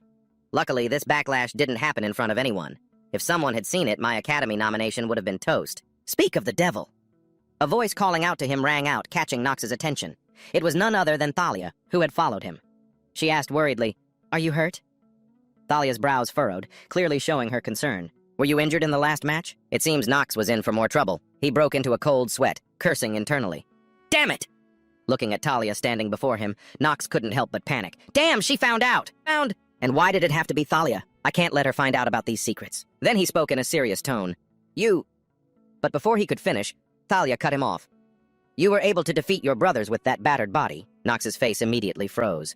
Huh? At that moment, her cheeks were slightly red as she stammered, unable to speak clearly. I think... But Thalia, as shy as an 18-year-old girl, said, I misunderstood you. Memories flooded back. What she had seen over the past month was Nox never once holding a sword. On the first day, she only saw him swing a wooden sword clumsily. The truth is, how could someone like that possibly win? A few minutes earlier, as Thalia was running, her mind was in turmoil. It must be because he has talent. I need to ask him how he managed to awaken such a talent, and how he trained for it. She recalled Nox's image from before, but then when all the matches were over, his demeanor when he was all alone. What was that? And that's when Thalia came across Nox's state just moments ago. Why is he in a state like this? Didn't he just overwhelm his brothers with his intellect and talent? Seeing his evasive eyes, Thalia silently concluded, Nox isn't useless. Those are just rumors. Her expression turned a little somber. He simply trained himself to the bone to be able to win at any cost. The silence was broken by Nox coughing a few times. Seeing this, Thalia immediately rushed over, anxiously asking, Are you all right? But the hand about to touch Nox was slapped away by him without a single shred of remorse. Nox, looking annoyed, uttered a harsh command, Don't touch me! And yet, inside, he was in utter turmoil. At the same time, I have to admit, because I've been stuck in this game for the past 2 years, my progress must look completely baffling to other people. Nox's face was drenched in sweat, pouring down like a flood. She was originally the character who was supposed to kill me. Suddenly, Thalia spoke in a small, timid voice, her face like a puppy that just made a mistake. I'm sorry. Who could possibly not feel their heart soften at a sight like this? Only Nox, utterly bewildered, could utter a single clueless word, Huh? Then Thalia began to voice her thoughts. I didn't think you were being so serious. About the sword. I heard you were born weak. That's why you only focused on physical training. I'm sorry for misunderstanding you. Her gaze shifted away, a little embarrassed. Pretending to be talentless. That probably wasn't your intention, right? Emma said that people can make that kind of mistake. Even so, Nox couldn't help but feel conflicted inside. How am I supposed to answer this? She's just as sincere as I remember from the game, even though I know she has the qualities of a knight. She's the daughter of a famous and prestigious ducal family. It must be difficult for her to admit to someone else that she was wrong. With that thought, he finally answered her. If that's what you think of me, then please don't tell anyone about the fact that I bled. Hearing him reply, Thalia immediately agreed with determination. Of course, I won't say a word. Afterwards, Nox glanced hesitantly towards Thalia. I guess I won't have to worry about anyone else finding out about this. With that thought, he walked past her, moving forward, not forgetting to add a reminder. You'd better keep your word. But Thalia remained standing there, watching his back as he walked away. Night fell, and darkness enveloped the castle. Inside, Teo was smiling in satisfaction. It seems my judgment was correct. Then he looked towards his butler, Rothwell. What do you think of Nox's talent, Rothwell? Rothwell answered honestly. At first I couldn't understand why the young master would allow himself to be beaten like that. But compared to other children his age, and even other young lords, I believe the young master is the best. Hearing the satisfying answer, Teo looked very pleased. I agree with you, and I don't know why, but I think he's still hiding some talent from us. Then Teo gave another order to Rothwell. Observe all of his actions. Do nothing but watch no matter what he does. The butler immediately complied. Yes, my lord. Lord Teo began to put on his gloves, deep in thought. I wonder if he... Teo looked at the palm of his hand, continuing to wonder, has enough talent to inherit the power of the supreme black sword, or not? With that thought, he clenched his fist and said with determination, I don't have much time left. A statement that surprised the butler. Rothwell, what you're doing is important. Hearing this, Rothwell bowed his head respectfully. I will do my best. The night sky was still dark. In another room, a light was on. The system panel had just made an announcement. You have completed the training quest. You have passed your first battle with a victory. Inside, Nox sat speechless, staring at the lines of information. This world has become reality. And yet the game's system still exists here. The status window is still here. Suddenly, something else appeared. You will receive a reward. You will receive 1 free stat point times 3. The moment Nox saw it, he was instantly thrilled. I've hit the jackpot! But then, he arched an eyebrow, confused.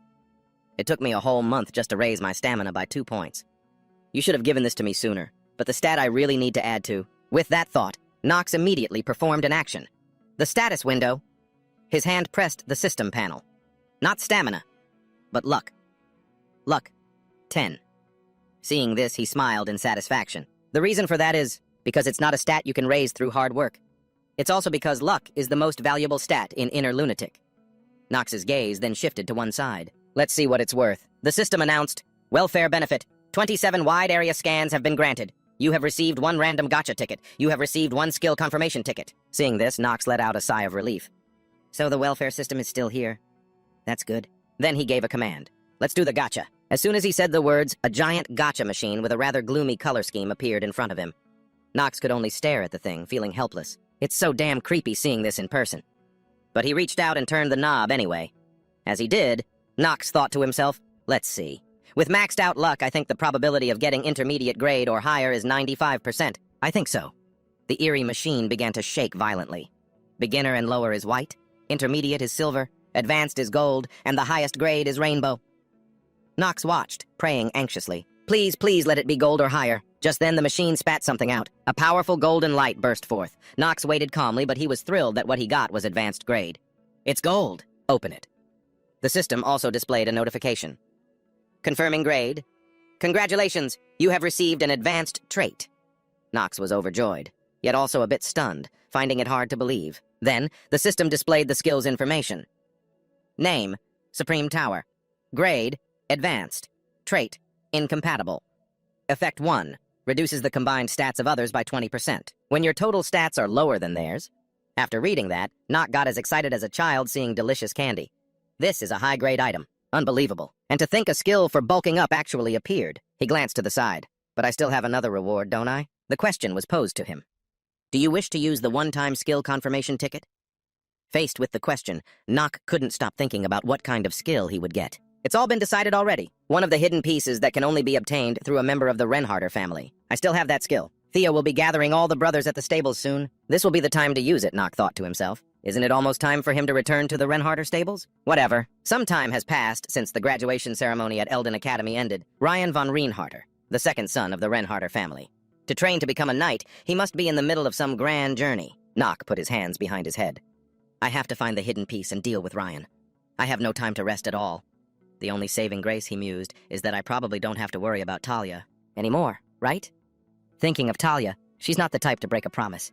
There's no reason for her to approach me again. In a flash, it was the next day. Light crept into the hall. Nox walked out, lost in 1,000 thoughts. That's what I was thinking last night. In front of him stood Talia, looking Nox straight in the eye with a serious expression. He lowered his head and questioned her. Didn't we already settle everything yesterday? What more do you want from me? Talia suddenly became hesitant and stammered. Huh? He grunted, as if he didn't understand her. Talia stood seriously before him, beat her chest, and made her demand. Tell me, how did you get so strong so quickly? Faced with that question, Nox could only remain silent, unable to say a word. Then he closed his eyes, walked past her, and gave a curt reply. Secretly watch me train for 1 month. Hearing this, Talia asked in surprise, Secretly? Unsatisfied with his answer, she chased after him. Wait, at least spar with me. No. At the very least, you could tell me how you train. At that moment, Nox was lost in his own thoughts. From what I remember, Talia is a character who has always yearned for her older sister's acknowledgement. With that thought, he turned and spoke clearly to her. You know, before asking me things like that, you should take a look at your own training methods. Nox's expression was serious. You should first consider what kind of talent you actually possess. After hearing this, Talia's face went blank as if she'd just had an epiphany. Meanwhile, Nox agonized internally. Ugh, I've never comforted anyone before. What should I say now? Phew. And so, he said one last thing to her. Don't compare yourself to anyone else. After that, Nox turned his back and walked away as if he were being chased by a ghost, but Talia still couldn't utter a single word in response. She furrowed her brows, looking so sad she was on the verge of tears. He's just leaving like that? The clear blue sky shone down on the castle. Nox, having just escaped a close call, couldn't help but wonder, she's not going to keep chasing me, is she? Ahead, the maids, knights, and butler Rothwell, and Theo were waiting for him. He was still lost in thought. There's no need to let her see me obtain the hidden piece, not when she could kill me. Theo observed him with a serious expression. Brilliant sunlight shone down on the area. This must be the Renharter family stables. Sturdy horses were grazing on the grass. Famous for producing the best war horses on the continent, huh? Nock thought to himself. Butler Rothwell spoke respectfully to Theo. "Greetings, Patriarch. You summoned me, my lord?" Theo replied, "Ah, you have all gathered." Looking at the three sons before him, Theo announced grimly, "I am certain you all know why I have summoned you here. From this moment on, you will each choose the war horse that will be your lifelong partner." Hearing this, Nock smiled to himself. I knew it. It's time. Horses. They are considered the most sacred animals on the continent, and especially so for the Renharter family, whether one decides to become a mage or a knight. You choose a horse for yourself when you're young, so you can have a companion for your entire life's journey. The Elden Academy teaches you how to ride, and in the later parts of the game, many great wars break out. You'll have to raise a new foal from scratch if your horse happens to die. On top of that, teleportation magic is incredibly expensive. Thinking about it, he frowned in annoyance. What a strangely realistic disadvantage. Horses are an extremely important mode of transport. With that, Nock regained his confidence.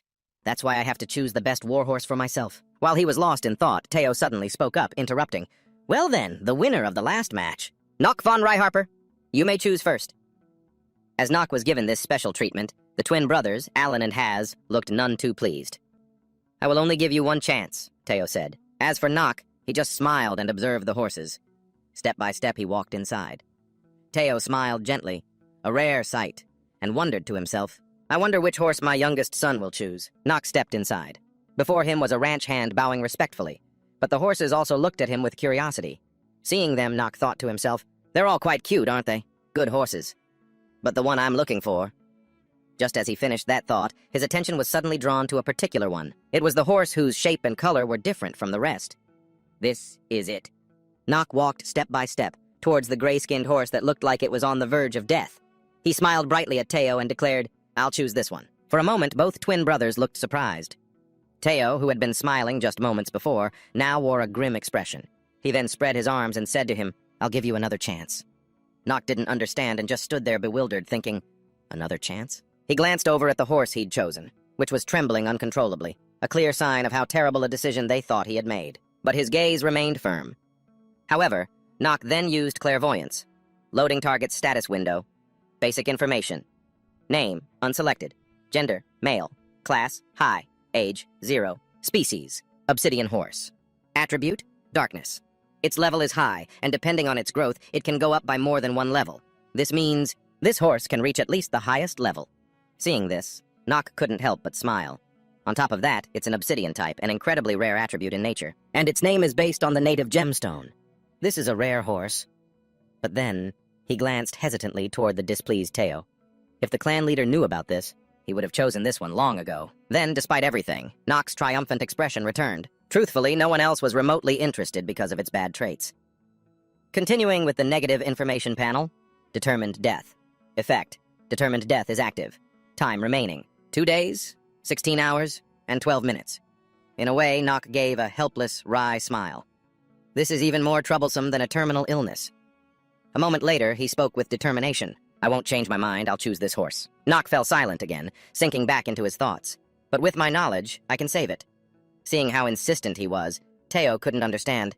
Why on earth he would make a choice like that? Is he seeing himself in that horse? In the end, the boy is just a sensitive and weak child. What a disappointment. With that thought, he offered one last piece of advice. I hope you won't regret your choice. After saying that, he turned and walked away, leaving everyone stunned. Seeing this, Alan and Haz cried out in a worried panic, Father! Nock never expected things to turn out this way. Was my choice really that disappointing? A voice called from outside, Young master, we will be watching. Please choose a horse. It was the butler, Roswell. He personally approached him. Young master, please give your horse a name. Seeing him, Nock just replied, Roswell, is that you? Then he fell into thought. All right, a name, huh? A moment later, Nock officially named it Says. I'll choose the name Says.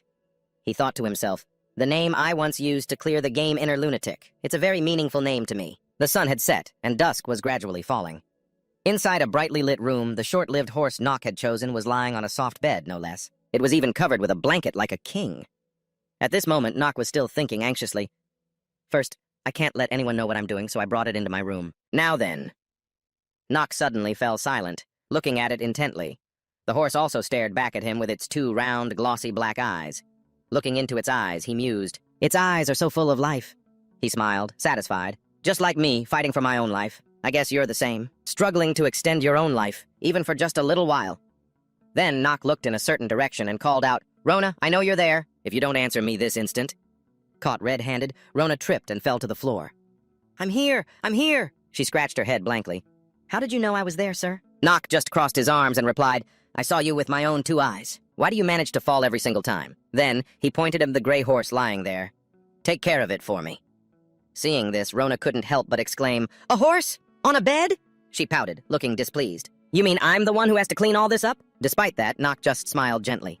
It's a sick horse, so please do your best. The horse on the bed was now sweating bullets. Rona finally relented with a sullen look. All right, fine. I'll watch over him. Nock forced a smile, thinking to himself, well, this is going to be a bit of a pain. What happens next is going to be quite a shock. Can Rona really handle this? Right now she was standing before the horse, who didn't look well at all, and she kept asking it questions as if it could understand. Is your name Cass? Are you hungry? 3 days passed in a flash. Then, on a beautiful day, a loud scream suddenly rang out. It was Rona, heartbrokenly hugging the gray horse and sobbing her eyes out. Young Master Cass is dead. Nock, however, didn't seem particularly sad. He thought, she's crying as if he actually died, recalling how Rona had genuinely cared for the gray horse day and night, just as she always did. I actually feel a bit sorry for her, he thought, looking at Rona calmly. I knew this would happen from the start. Cass was beyond saving. With that, Nock walked over to console Rona. That's enough crying. This is so annoying, I need to concentrate. Get up. However, Rona was still distraught. But young Master Cass, he cut her off, perfectly calm. Don't worry. Cass will return and stand by my side again. His words left Rona momentarily baffled. What, sir? Young Master, is your head feeling all right, sir? Nock could only give a helpless, forced smile and step back. Then, he pulled a scroll from his coat pocket. Seeing it, Rona timidly asked him, That scroll is... Nock opened the scroll and slammed it on the table. Instantly, a magical source appeared, and intense pink flames erupted violently. If I channel mana into this scroll... Rona's sad expression vanished, replaced by sheer astonishment at the scene. Just then, Nock grinned brightly and let out a soft puff of air. Rona snapped back to reality and worriedly tried to stop him. Young Master, did you just use mana? That's illegal! Ignoring her words, Nock was lost in his own thoughts. My mana control... Let's try again. He resolutely tried again, not forgetting to warn Rona. If you make a sound, I'll kill Cass again. If he dies, it'll be your fault. Only then did Rona clap both hands over her mouth and watch in silence. Nock thought to himself, I need to concentrate. The entire room was now glowing a brilliant reddish purple. Nock continued his calculations. Forget about whether or not I'm allowed to use mana. In this empire, I can't even awaken the attributes of a mana genius. People under the age of 15 are forbidden from using mana, with the exception of the royal family. Thanks to that law, the royal children are able to acquire magical skills. That's far better than the students who only learn about mana much later. A look of determination filled his eyes. Nock touched the magic circle with both hands. All I can do is pour my mana into it like a waterfall. The purple flames gradually intensified. I can feel a faint energy beneath my fingertips. His eyes suddenly lit up. This is mana. Nock grinned with satisfaction. Ha ha! How interesting. Use one-time skill confirmation ticket. Nock opened his hand, which held the purple flame. I must have been mistaken. The magic I'm about to use right now is... Just then, a system notification appeared. You have received the one-time skill, Necronomicon, Dark Magic. Dark. An image of a skinless, skeletal hand gripping a book appeared. Then the target was designated. Cass can also become an undead.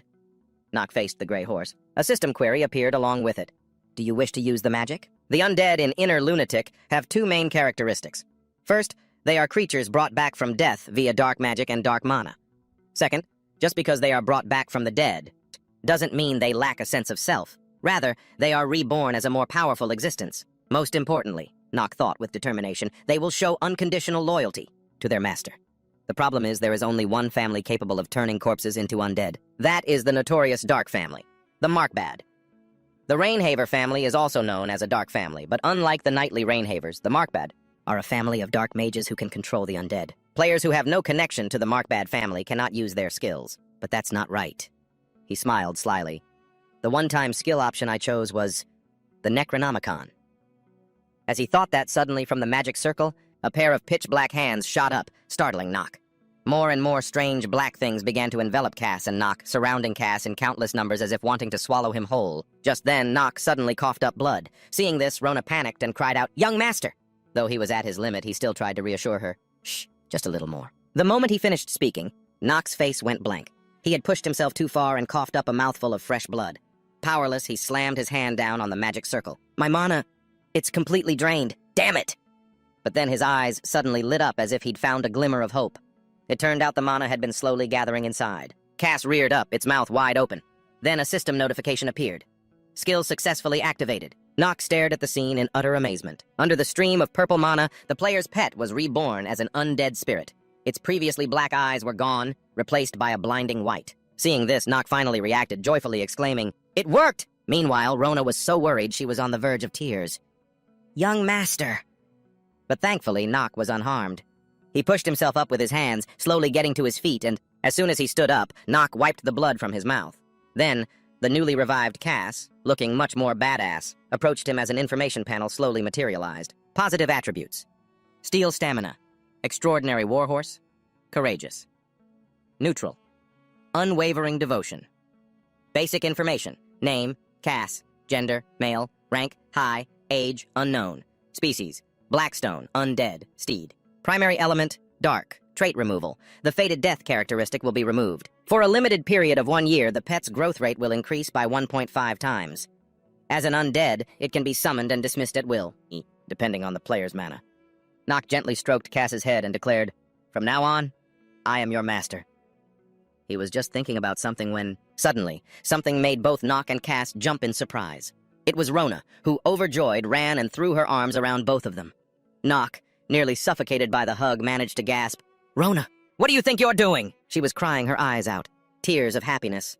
Then Rona started rambling non-stop, much to Nock's helpless dismay.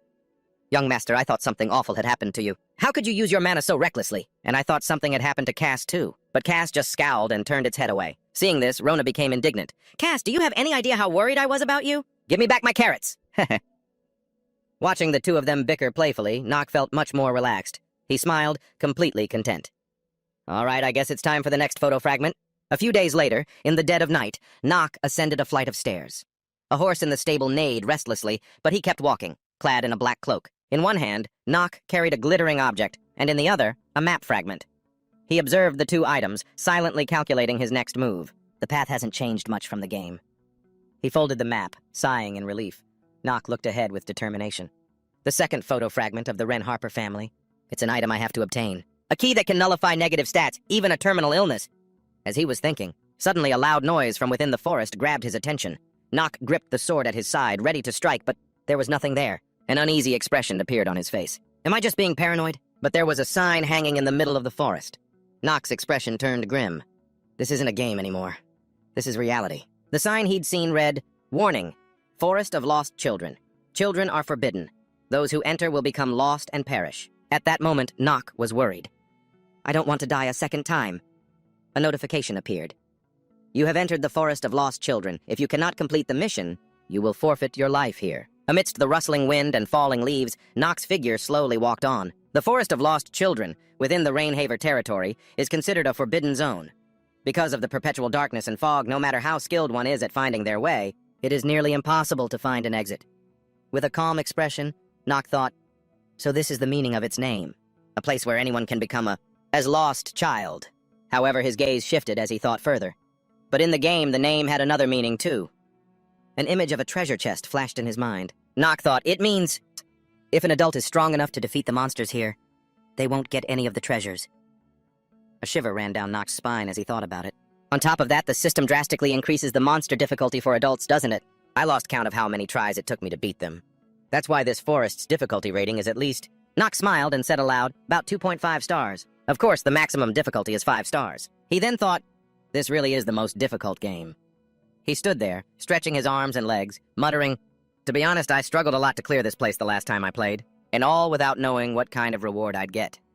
But thinking about it now, it's the perfect item for someone with the terminal illness attribute, isn't it? With his thoughts settled, Nock stepped forward. All right, then. He immediately lit a torch, holding it high. As its light flared across the forest, a terrifying screech echoed through the trees. A gust of wind blew the torch flame to one side. Nox held it tightly, thinking to himself, the most important key to conquering the Forest of the Lost. Children. The smoke from the torch blended with the night, creating an ethereal scene. He stood there alone, observing, as a thought echoed in his mind. The direction of this mist. But Nox's gaze was incredibly determined. He was sure, and very confident. Or to be more precise, it's the opposite direction of the mist, isn't it? Nox closed his eyes tightly, thinking, before I move on, he suddenly realized something was off. He immediately gripped his sword tightly, then Nox turned around and called out, "How much longer are you going to hide? Why don't you show yourself?" The only response to his question was the silence of the forest. He sighed in annoyance. "Still planning on hiding, are you?" Nox drew his sword and slashed forcefully towards the bushes. Cutting back to an earlier scene, Talia spoke aloud. "I can't believe my beautiful appearance is this useless." She sat angrily, staring at her reflection in the mirror. "I just don't get it." Suddenly, a voice called out, "My lady." It was Emma, Talia's maid. She approached with a pleading look on her face. I'm begging you, my lady. "Could you please stop following young Master Nox?" She continued. "If you keep this up, I'll get scolded too." Talia, sitting on a chair, patted her chest and replied, "It's fine, Emma. I guarantee you won't be fired by my family." Emma quickly replied, "No, that's not what I mean." The lamp Emma was holding brightly illuminated the room. Emma stood perfectly still. She thought to herself, if it weren't for Lady Chal, Miss Talia would be talented enough to be the successor. Emma wondered, I don't understand why she gets so worked up. Perhaps it's because she feels inferior to her sister. She slowly approached the room, thinking, my mistress has probably given up and gone to bed. But when she entered the room holding the lamp, there was no sign of Talia. Emma's face darkened in surprise. My lady? The lamp in Emma's hand trembled.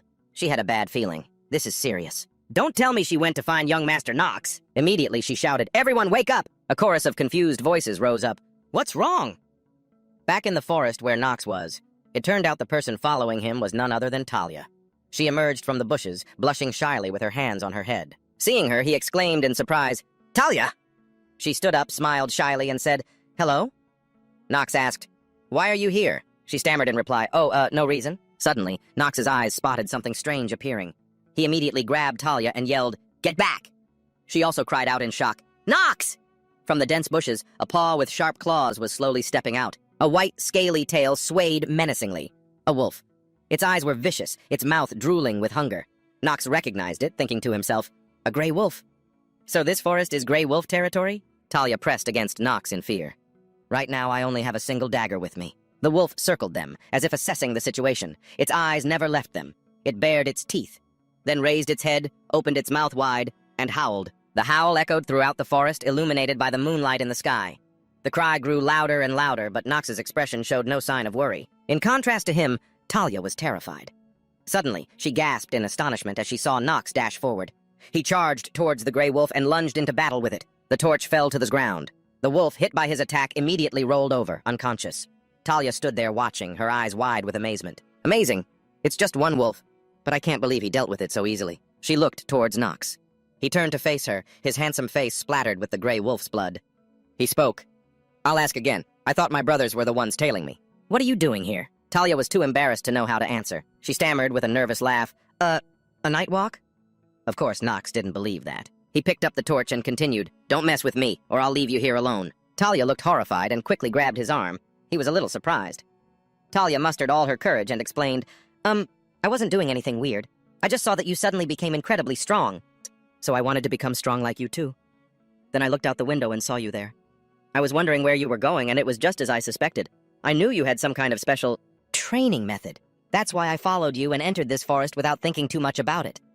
A satisfied look appeared on Nox's face as he thought, now I'm sure of 3 things. He looked at Talia, thinking, Talia thinks very highly of me, and she doesn't hold any grudges against me. That's good. He was lost in thought as he looked at her. And she's a fearless kid who would follow someone into the night. Nox sighed. Since she's a key figure, I can't just leave her be. Then he spoke up. From now on, stick with me. As he prepared to leave, he added, Since it's come to this, let me make something clear. Nox said quietly, I'm not trying to help you. I'm just trying to handle this situation. So that my family doesn't end up in an awkward position. Talia replied with a guilty expression. I understand. I'm sorry. I was wrong to come here. Seeing her expression, Nox thought, she definitely won't dare to do anything this dangerous again. Suddenly, Talia stammered, Nox, thank you. He turned back slightly to look at her, while Talia shyly clutched her dress. He seemed a bit confused. Talia continued, I was also Suddenly, her expression changed. Ahead of them, an entire pack of gray wolves was slowly emerging towards them. She cried out in fear. He stood there, holding the torch high, watching the pack of wolves baring their fangs, drooling at the sight of them. The pack of gray wolves bared their fangs at the two of them. Talia, terrified, huddled against Nock, trembling. He handed her the torch and said, Stay back from me a bit. He added, You'll get in the way of my sword. With that said, he advanced towards the gray wolves. Nock thought to himself, Even if there are a few unforeseen variables, but first, I need to focus. Nock looked at the wolves, calculating. This place is located before the main scenario, since this is an area from the opening part. He gripped his sword tightly. He pictured it, remembering that giant monster. So there won't be any boss monsters. But an elite monster will appear, one rank below a boss monster. It's the evolved form of the gray wolf that I just slashed earlier. A gray wolf elite. Nock was a little worried, but knowing who the enemy was in advance, the wolves immediately dashed toward Nock as he continued to think. It doesn't mean everything will go smoothly. He gripped his sword and charged out to fight the vicious gray wolves, thinking to himself as the wolf's gaze grew sharper and sharper. Nock's anxiety grew more and more. Before I knew it, I was cornered by them. He looked towards them. The wolves just kept leaping at him. With both hands on his sword, he watched them and thought, I'm going to repeat this again. At times like this, back when I was IU-chan and was still playing Inner Lunatic. With that thought, he gripped the sword firmly with both hands, raised it high, and swung down hard at the wolves, thinking, I'm just a weak, worthless piece of trash. After fighting off the wolves, he let out a weary sigh. Talia, standing to one side, holding the torch tightly, exclaimed in astonishment, Amazing! That was truly amazing! I'm sure he still hasn't shown his full strength, because when he fought with my brothers before, his swordsmanship was much more impressive. Looking at the gray wolves lying on the ground, she wondered, has he killed gray wolves before? But then she recalled Nock's words, Stay away from me a bit, and thought to herself, I think Nock still sees me as very weak. As Talia wore a sad expression, her eyes suddenly widened. A strong wind blew towards the two of them. Nock's face was strangely calm. He thought to himself, It's finally here. A black-clawed paw appeared, several times larger than the gray wolves from before. A pack of wolves 100 times more terrifying and vicious. Seeing them, he cried out, A gray wolf elite! Elsewhere, a servant's voice called out while holding a torch, Young master! Young lady! Bring more torches over here! There was a signpost that read, Forest of the Lost Children. If small children enter here, they may get lost and lose their lives, so do not enter no matter what. The servant looked down at the ground and spoke up. There are 2 small sets of footprints. It seems these are definitely the young masters and the young ladies. With a worried expression, he continued, I think the young master has entered the Forest of the Lost Children. He added, along with Lady Talia. Hearing this, Emma collapsed to the ground, stunned and shocked. No way, she cried out anxiously. What should we do now? We have to go in there right away. A bearded man spoke up. Don't be foolish, that's impossible. The one who spoke was Rothwell, the butler. Emma quickly cried out, What? But why? He didn't answer, but thought to himself, because this is a forest that not even the Wren Harper family has been able to conquer. The Forest of the Lost Children is the most forbidden place in the Rainforest family, even though the Rainforest family is known as the strongest dark family in the South. The truth is, there is still a forest that they have not been able to conquer. Or to put it simply, they don't have the ability to do so. Of course, the fact that only children who have not yet come of age can enter the forest, and that this forest can only be conquered by children, has not yet been made public. Butler Rothwell wondered to himself, why did the young master enter this forest? Looking at the footprints on the ground, he thought, I don't think he was lured in by a psychic-type monster. Looking at the footprints, I can see he moved very cautiously. The house was brightly lit, a stark contrast to the darkness outside. Butler Rothwell continued his thoughts, and there's no sign of anyone having passed through the strongest mana barrier in this area either. This means that young Master Nock entered the forest intentionally. He clasped his hands behind his back, looking into the deep forest. He clenched his fists, thinking, I was mistaken. He kept his gaze fixed forward, thinking, I can't keep denying it anymore. He is no longer the weak and timid young master of the past. Having thought it through, Butler Rothwell spoke up. There is only one way for those two to return. He said, and that is for the young master to use his intellect and find a way out of the forest. Hearing this, Emma became quite anxious, her face covered in sweat. The servants could only hold their torches, standing before that terrifying forest. Tears streamed down Emma's face as she clenched her fists, blaming herself. I was the one who let the young lady get lost and put her in danger. Back in the forest, Talia drew her dagger. Her eyes were filled with determination. A torch in one hand, a dagger in the other.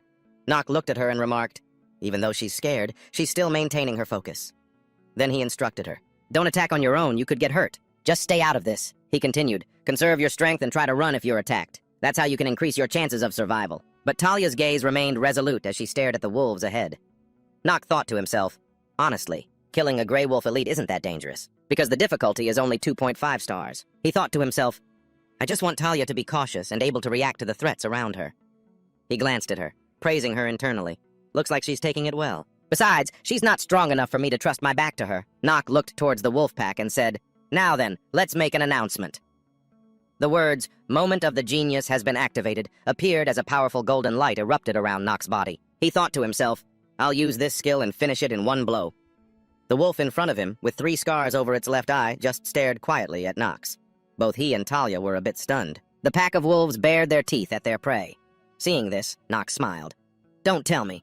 It's this wolf. Immediately, a wolf leaped towards him. Nox gripped his sword and slashed at it, but the rest of the pack didn't charge. Nox wondered, why did they stop? A large wolf lay on the ground, its paws crossed, looking calm. Suddenly, others lunged out of nowhere, but Nox knocked them all away. The pack relentlessly surrounded him, howling loudly. Surprised, Nox turned to look. Just as it was about to attack him, Talia rushed in and slashed the wolf's back with her blade. He looked at her as she yelled, Be careful! She thought to herself from behind the bushes, Even though Nox told me to run if there was danger, I can't just do that. But Talia was gradually gathering more courage. Seeing this, he thought to himself, Talia, are you trying to help me? In an instant, she was perched on a tree branch. Talia held up a torch and asked worriedly, Nox, are you okay? She was extremely worried about him and asked, Are you hurt anywhere? Seeing her like that, Nox thought to himself, Talia, I can't believe she just helped me. Suddenly, his eyes shot wide open when he heard a noise. He immediately swung his sword, sending the wolves flying. He was now panting heavily. Then, Nox turned and answered her, I'm still okay. But in his head, he thought, now is not the time for stray thoughts. Hearing his voice, she relaxed a bit and said, What a relief. Nox thought, frustrated. I'm looking pathetic again. Suddenly, something caught his attention. He glanced down and thought, the skill's effect is being reflected back. Damn it! Just then, a wolf's paw stepped forward while he was lost in thought. But the fight wasn't over yet. The wolf's eyes were filled with furious, terrifying rage. Nox smirked and thought to himself, time to end this. The two were sizing each other up. The wolf stared at him. Right then, it began to circle Nox, its gaze filled with fury. Immediately, the wolf used its power and lunged at him. His eyes widened as he thought, It's coming! Nox scanned his surroundings to assess the situation. Then he very quickly dodged the wolf. Suddenly, he was horrified. He stood frozen and thought, This beast, don't tell me. It was then that Nox realized I was too slow. Immediately, the wolf attacked him with great force. Everything happened in a flash. Seeing it unfold, Talia screamed, Nox! Right after, the wolf darted away and vanished. Covered in injuries, he thought, Damn it. Nox gritted his teeth and said, Is this really a 2.5-star difficulty? It's ridiculously strong. Then he stumbled into the forest. He pictured the wolf in his mind and thought, This Grey Wolf Elite is so much smarter than in the game. Nox got into a fighting stance and told himself, I was too careless. He glanced around and thought, I should have realized as soon as I saw the way it controlled the other monsters. Who would have thought it even knew how to use the terrain to fight? Just then there was a rustle in the leaves. Instantly, the wolf attacked Nox from behind. Seeing this, he told himself, From now on, I have to stay on the defensive first. Then he swung his sword, thinking, and then counterattack. The wolf immediately dodged his strike. Nox was breaking out in a cold sweat. The wolf glared at him, its face incredibly fierce. Then, it let out a loud roar. Seeing this, Nox thought, It's waiting for the right moment, for a weakness to appear. He gripped his sword tightly. Right after I swing my sword wide. Then he gritted his teeth and yelled, Ha! Suddenly his face went blank as he thought, a counter skill. Then the wolf roared and charged straight at him. Hearing its roar, he thought, I didn't anticipate this. Because this is a game I've cleared countless times. Did I get too arrogant and thought I could do anything? He was stunned, thinking, what a stupid decision. Then Nox clenched his jaw, completely bewildered. Then he threw his sword straight into the wolf's eye. He thought, a dagger. He glanced towards Talia and continued thinking, if it can exploit my weakness, then in return, our side can exploit its weakness. As he looked at Talia, he thought, the one who can create that variable isn't me. Just then, Nox drew his blade. Then he yelled and stabbed the wolf with a critical blow. The wolf screamed in agony. It continued to howl as Nox's hand trembled violently, but Nox had killed the wolf. Just then, Talia yelled out his name, Nox! Suddenly, she seemed to see something. From a distance, more wolves started to approach. Then they all fled for their lives into the forest. Right then, Talia jumped down from the tree. She approached Nox and checked on him. Nox, are you okay? He replied, Yeah, I'm okay. He wiped at a wound and said, I'm only alive thanks to... He suddenly stopped mid-sentence. He saw her tear-streaked face and thought to himself, Was I just about to thank the enemy who's going to take my life in the future? She said, "You don't have to worry." But then she saw the scratch left by the wolf. Talia started sobbing and said, "I knew it! You were hurt before! Are you really okay?" Hearing that, Nox replied, "It's just a light scratch." But Talia was still worried and said, "But still..." He immediately told her, "I'm fine." She finally stopped crying and said, "Well, I'm just glad you're not hurt anywhere else." Suddenly, a spider landed on her shoulder. Her face darkened. Hearing a sound, Nock turned his head and thought, "What was that? Are there still monsters?" She immediately threw her arms around him, terrified. Seeing her like this, he said, "Thalia?" The frightened Thalia stammered, There's a spider!" Her eyes were wide with terror as she looked at it. The spider crawled closer and closer to her. Seeing this, she grew even more scared and clung tighter to Nock. He thought helplessly, "How long is she going to keep clinging to me?" He looked at her and smirked. "She's afraid of spiders?" Nock gently flicked the spider away and said, "If something like a spider scares you this much, then how on earth did you follow me into this forest?" Thalia stammered, But it's a spider. Aren't you afraid of it?" Nock then teased her. "Nope. You could definitely never become a knight." Hearing that, her face flushed red and she shouted, "No!" Just then he spoke up. "Finally, you let go of me." Suddenly, Nock started coughing weakly. Seeing this, Thalia became very worried and asked him, "Are you all right?" Seeing her like this, he thought with a sigh, "Honestly." Then he said, "I told you not to worry." Seeing him say that, she was about to retort, but just then Nock thought to himself, "Thalia, I guess she has her own worries too." Then he smiled and thought, "I only survived thanks to her, even though I can't say it's because she suddenly screamed her head off." Talia continued to ask about his condition. "Are you really okay?" Seeing her, he thought to himself, "But thanks." Then Nock looked up and thought, "Now then." He thought to himself, "We just need to get out of this forest." It was now late afternoon. At that moment, a maid fell to her knees, sobbing. "I'm the one who killed the young lady." The butler observed the current situation and thought, what if they didn't make it? He looked up at the sky and continued his thought. Lady Thalia's disappearance will create a problem between our two families, especially since so many children from this area have gone missing in this forest. He hesitated, thinking, and there are also rumors spreading that the Wren Harper family is a family of incompetence. Suddenly the soldiers shouted, "Lord Rothwell, look!" The whole group cheered. The forest's mist has vanished. The butler was completely stunned and thought to himself, "The forest of lost children has been conquered?" Thalia's maid spoke up, "I'm not sure, but that's what I was thinking, right? The fact that the mist is slowly disappearing." The butler agreed. "You're right." Then he continued, "It means this forest has been conquered." He then said, "There's only one possibility we're thinking of that could have become a reality." Hearing that, the maid couldn't hold back her tears and said, "That means young Master Nock." At that moment, the two of them were walking out. Seeing Nock emerge, everyone cheered loudly. "The young master is here!" Seeing him return, people began to whisper amongst themselves, "I can't believe it. To think he was able to conquer this forest. It's incredible." He walked out as if nothing happened. The butler thought, "I can't stop smiling. It's certain now." He looked at Nock and continued his thought. The hierarchy among the descendants of the Wren Harper family is about to see a major change. Nock looked around and asked everyone, "Why is everyone gathered here?" Thalia's maid cried as she called out, "My lady!" Thalia's maid hugged her tightly and said happily, "We were so worried about you." The butler looked at him and said slowly, "Everyone in the family was very worried about your disappearance, my lady." Hearing this, Nock said, "Unbelievable. The family was worried about a good-for-nothing like me? Our family's dark reputation is about to disappear." Just then, Thalia was comforting her maid. "Emma, don't cry anymore," the maid said. "My lady." Then she clung tightly to Thalia before standing up straight and telling her, "I will now remind you of the 71 rules of House Steel Ranger. Please follow me." Seeing this, Thalia looked uncomfortable and said, "Emma, come on, I'm sorry." "Ah." Hearing that, Emma let out a loud laugh and said to Thalia, "It's all right. How could I dare blame you? I'm just a lowly maid, after all. The head of the family himself will personally remind you of the rules."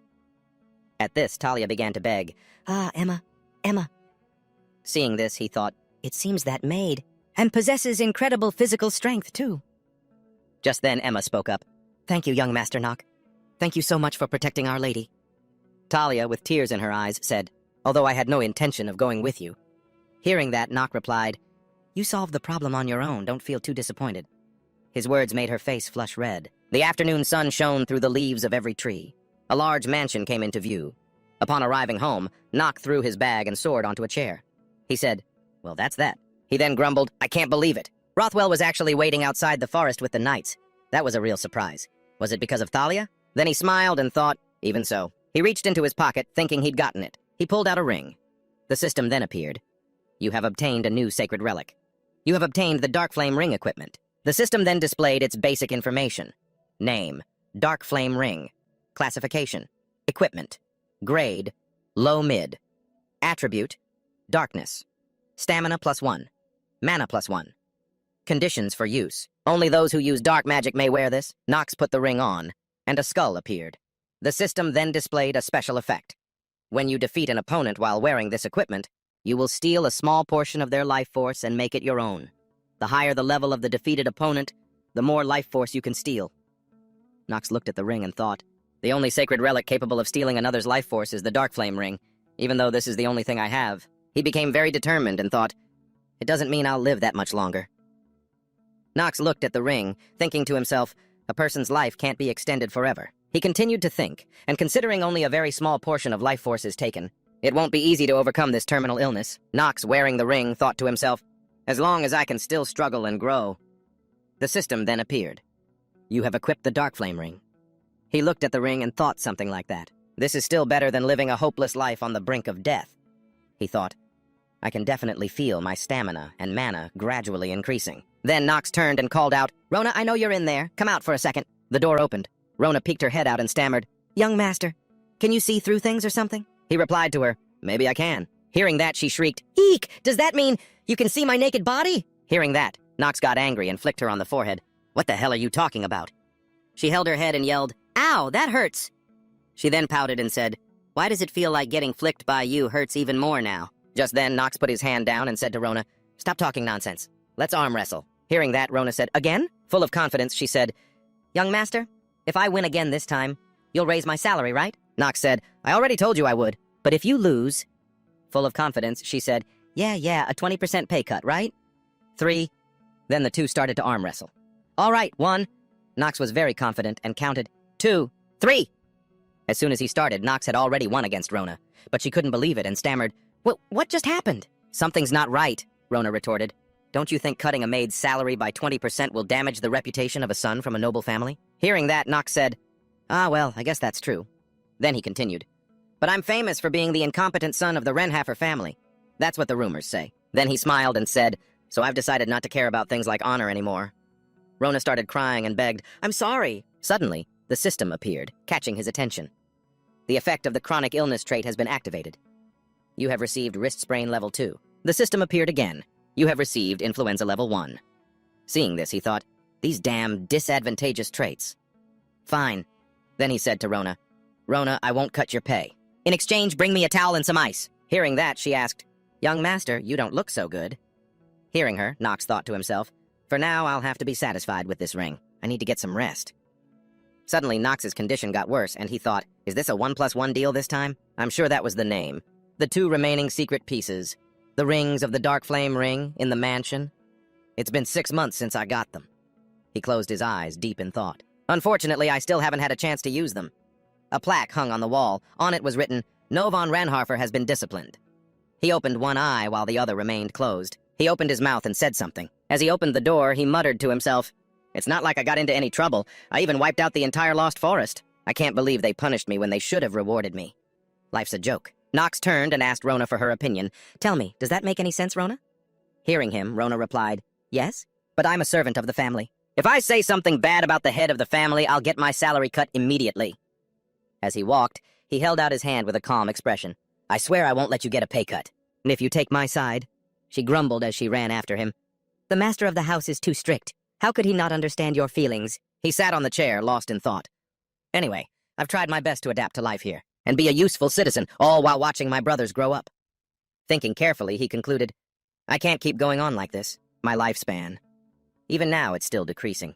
The system informed him, Due to your incurable disease, your remaining days to live are 147. His hands clenched into fists, trembling slightly with anger. This damn system. It's more dedicated to my life than I am. Thanks for explaining it so thoroughly. He slammed his hand on the chair in protest. I can't take this anymore. I have to go find Father and ask for his permission to go out. He called for Rona, and she opened the door, answering, What is it? I was just heating up some more warm water for a bath. Suddenly, there was a knock, knock, knock at the main door. A man entered and gave a polite bow. Young master? It was the butler, Rothwell. He informed him, The head of the house has summoned you. Nock looked up, a little surprised by his words.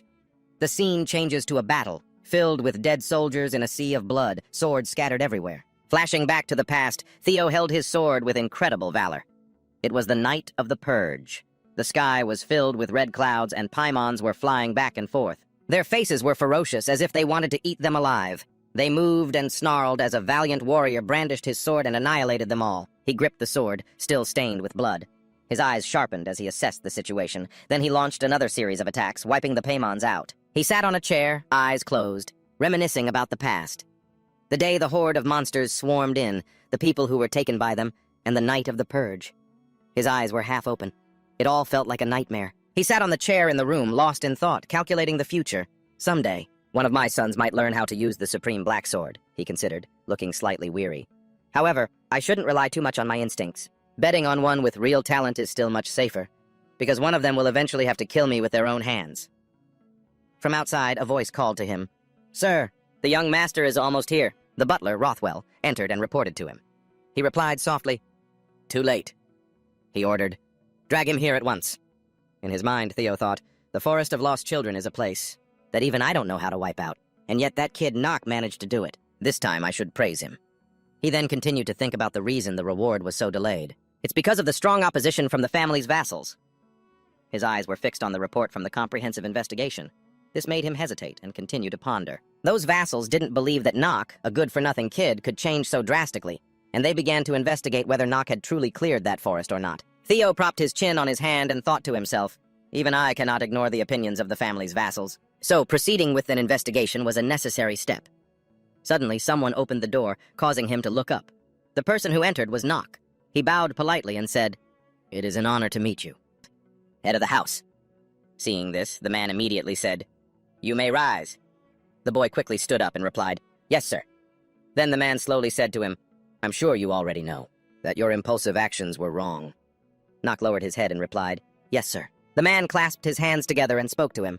"However, fulfilling my duty is my responsibility. Even if someone is incompetent and useless, a person who has achieved something still deserves a reward. I have called you here to discuss your reward." Hearing him say that, the boy asked in bewilderment, "A wish?" The man looked at him and said calmly, "I will grant any one wish you have. Anything?" Hearing him say that, countless doubts appeared in the boy's mind. "What? Dad is saying I can have anything I want?" He looked at the man's mysterious face. He thought to himself, even for a hardcore lunatic-level grinder like me, this is the first time I've ever seen Theo offer a reward. His face was deep in thought. He's usually so overpowered and strict, isn't he? This feels like I've just been shot in the head. No, it's more like being stabbed in the back. Immediately, the boy said clearly, "Anything at all?" The man looked at him for a few seconds, then stood up, slammed his hands on the table, and said in a loud voice, "I will give you anything, as the head of House Wren Harper." He then continued, "This promise is absolute. I swear it on the ever-glorious history of the Black Sword." Seeing the man's serious expression, the boy thought to himself, "I thought he was joking, but he's dead serious." "Yes, sir?" Then the man spoke up. "Of course, if the request is too ridiculous, then I will have to reconsider my opinion of you. However, I trust you will not ask for such a thing." Hearing that, the boy calmly said, "Of course. Father, please give me some time to think." Hearing that, the man said to him, "Very well. For now, I will lift your confinement." "Yes, sir." At that moment, the man set a condition for Nock. "However, you are not allowed to cause trouble again like last time." The boy immediately agreed. "Yes, head of the house." The man continued, "You must always remember in your heart that you are of House Wren Harper." The next day, everyone had gathered in the hall. A girl with a kind face wore a gentle smile. The orange-haired girl said her goodbyes. "Well then, I'll see you at the LD Academy." Nock avoided her words. She was still cheerful and said to him, "I'll come see you after that." "Got it?" Seeing this, the butler said to Nock, "Young master, you should answer the young lady's question." Hearing that, the boy sighed in complete helplessness and agreed, Yeah, fine." He then said to the girl, "On one condition. You have to become an official knight before then." She was overjoyed and made him promise, "You'd better keep that promise." He then told her, "At the very least, try not to freak out and panic the next time you see a giant spider." Hearing that, the girl's face clearly fell, and she immediately landed a powerful punch right in his stomach. Taking the full force of the blow, Nock thought angrily, "I knew I shouldn't have mentioned spiders." He then looked up at the sky thinking, "I should have just said it was a wolf." The girl gathered all her courage and said to him, "Anyway, I'll be back after I become an official knight, so you'd better watch your head carefully until we meet again." Hearing this, the boy was stunned, thinking in fear, "My head? Is she planning to chop my head off?" At that moment, the maid spoke up to thank him. "Thank you, everyone, for everything, especially you, young Master Nock." Hearing this, he spoke to her. "What do the Steiners have to do with me that requires your thanks?" The maid smiled. Thank you for saving Lady Thalia." Hearing this, his face remained expressionless. He then sighed and said, "Well, I didn't intend to save her in the first place." He then subtly dismissed her. "All right, go on now. Don't bother me anymore."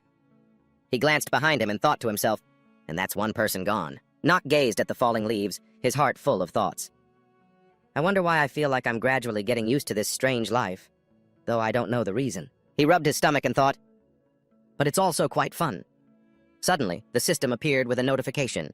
Due to an incurable disease, your remaining days to live are 146. His face was blank with shock. He stared at the sky and thought, 146 days. There's no more time to relax. A few days later, Rona entered the room and said to Nock, "By the way, sir, you'll need to find a new maid and an attendant." Hearing that, he began to think, "A maid, huh? Now that you mention it." Just then, the butler entered and greeted him. "Good morning, young master." Seeing him, Nock asked, "Rosweise, what is it?" He pointed behind him and said, "Eldon Academy has sent a trainee maid to serve you, starting from today. This young lady will be serving you, so I brought her to pay her respects first." The girl bowed politely and introduced herself. "It is an honor to meet you, young master. My name is Jichi de Lavelian. I will begin as your exclusive maid starting today." Hearing this, he also introduced himself to her. "I am Nock von Forscha." His gaze towards Lavelian was piercing as he thought, "She is?" But very quickly, the system displayed a stream of information about her.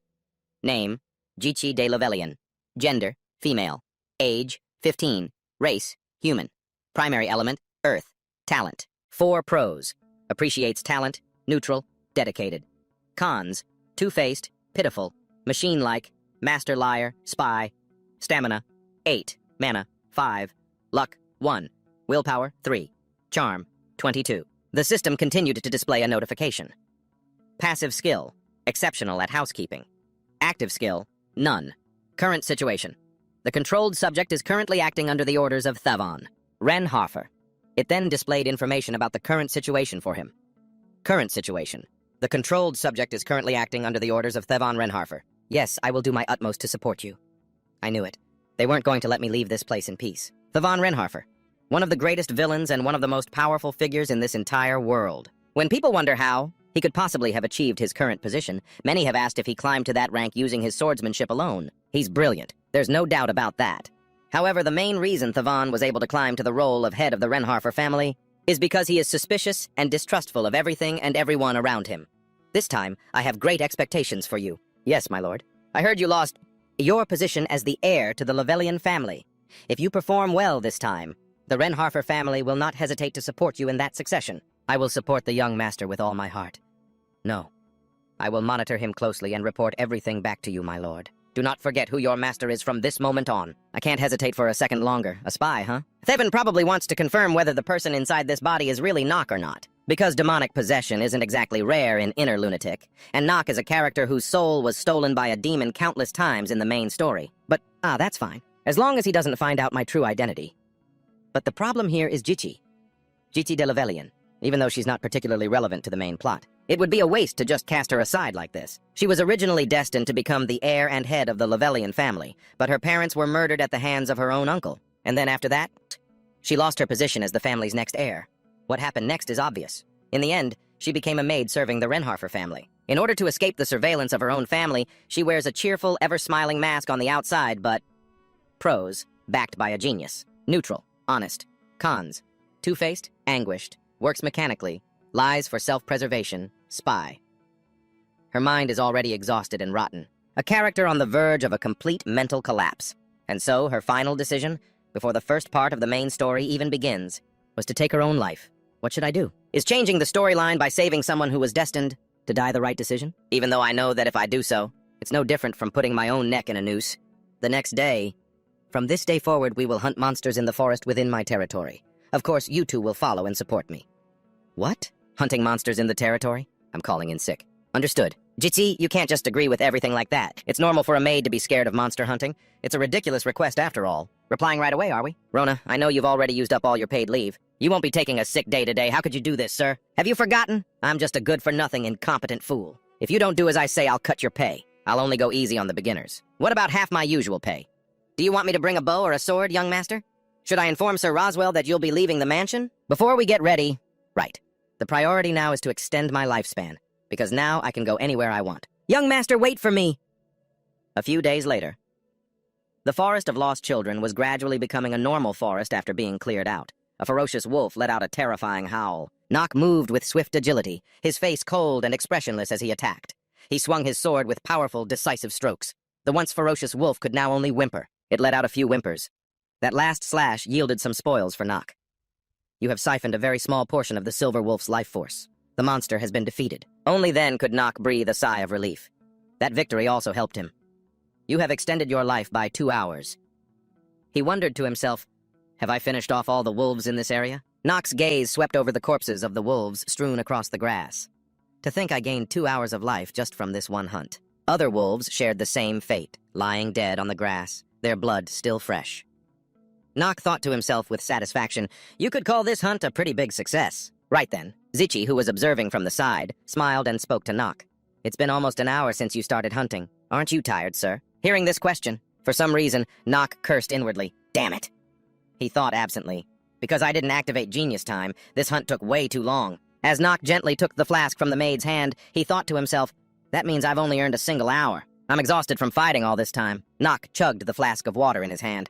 I knew the math wouldn't be perfect, but this is way off from my plan. And it's not like I can hunt monsters like this whenever I want. His thoughts kept racing. But the biggest threat is still, the number of monsters in this area is limited. While Zichi remained completely calm, Rona was panicking at the sight of the wolf corpses scattered about. Her face was pale, while Nock himself felt like collapsing. At this rate, my plan for a wonderful life is going to go up in smoke. Nock sighed. There just aren't enough monsters in this area. That's a huge problem, too. Facing her disheartened master, Zichi offered a strained smile to reassure him. I can't believe you think the number of monsters is the problem, sir. If anyone else heard you say that, they'd think you've turned into some kind of weirdo. Rona, on the other hand, shrieked in shock. Young master! What are you talking about? Suddenly, Nock noticed something, his eyes widening slightly.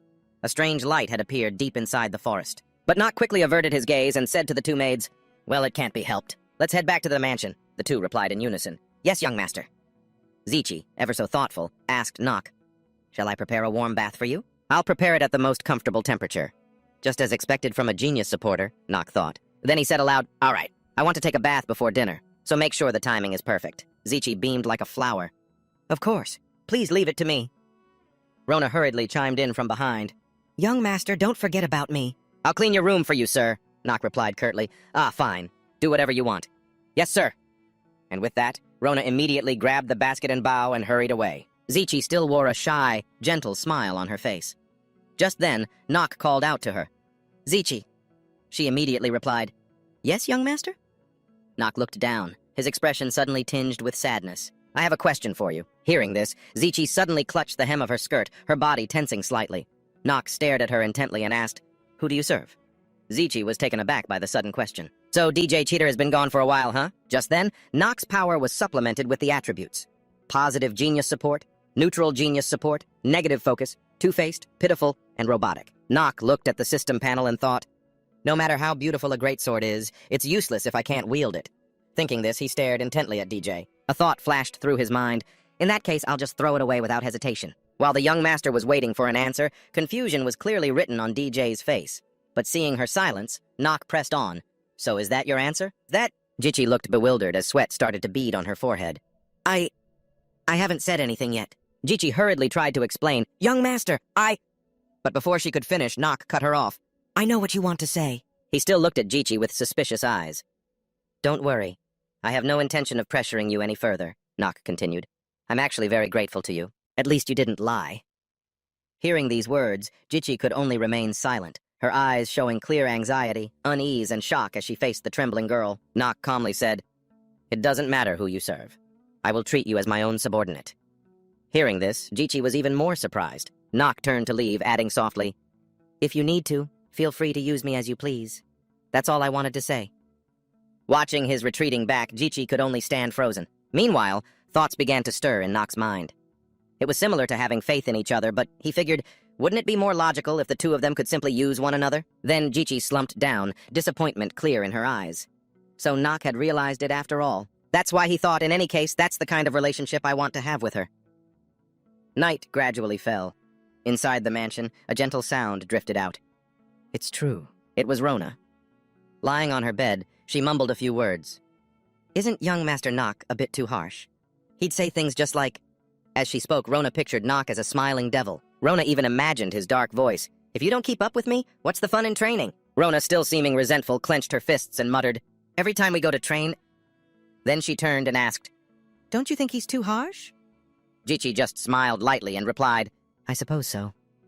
Jichi gazed softly out the window as thoughts began to rise within her. The rumor that young Master Nock's personality had completely changed, a rumor she'd heard from countless people back when she was with the Luivia family. As she thought, she felt a restlessness in her heart. I thought that rumor was baseless because for a person, to change that much is incredibly rare. Jichi began to recall the image of Nock swinging his sword to take down the wolves at that time, but they said he took down the twins in a single blow and earned the right to enter the academy.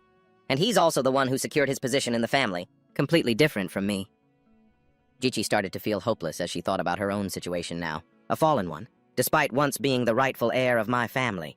Her hand lightly touched her pendant. What he told me today. Jichi recalled Nock's words from earlier. "Then feel free to use me as you please, that's all I wanted to say."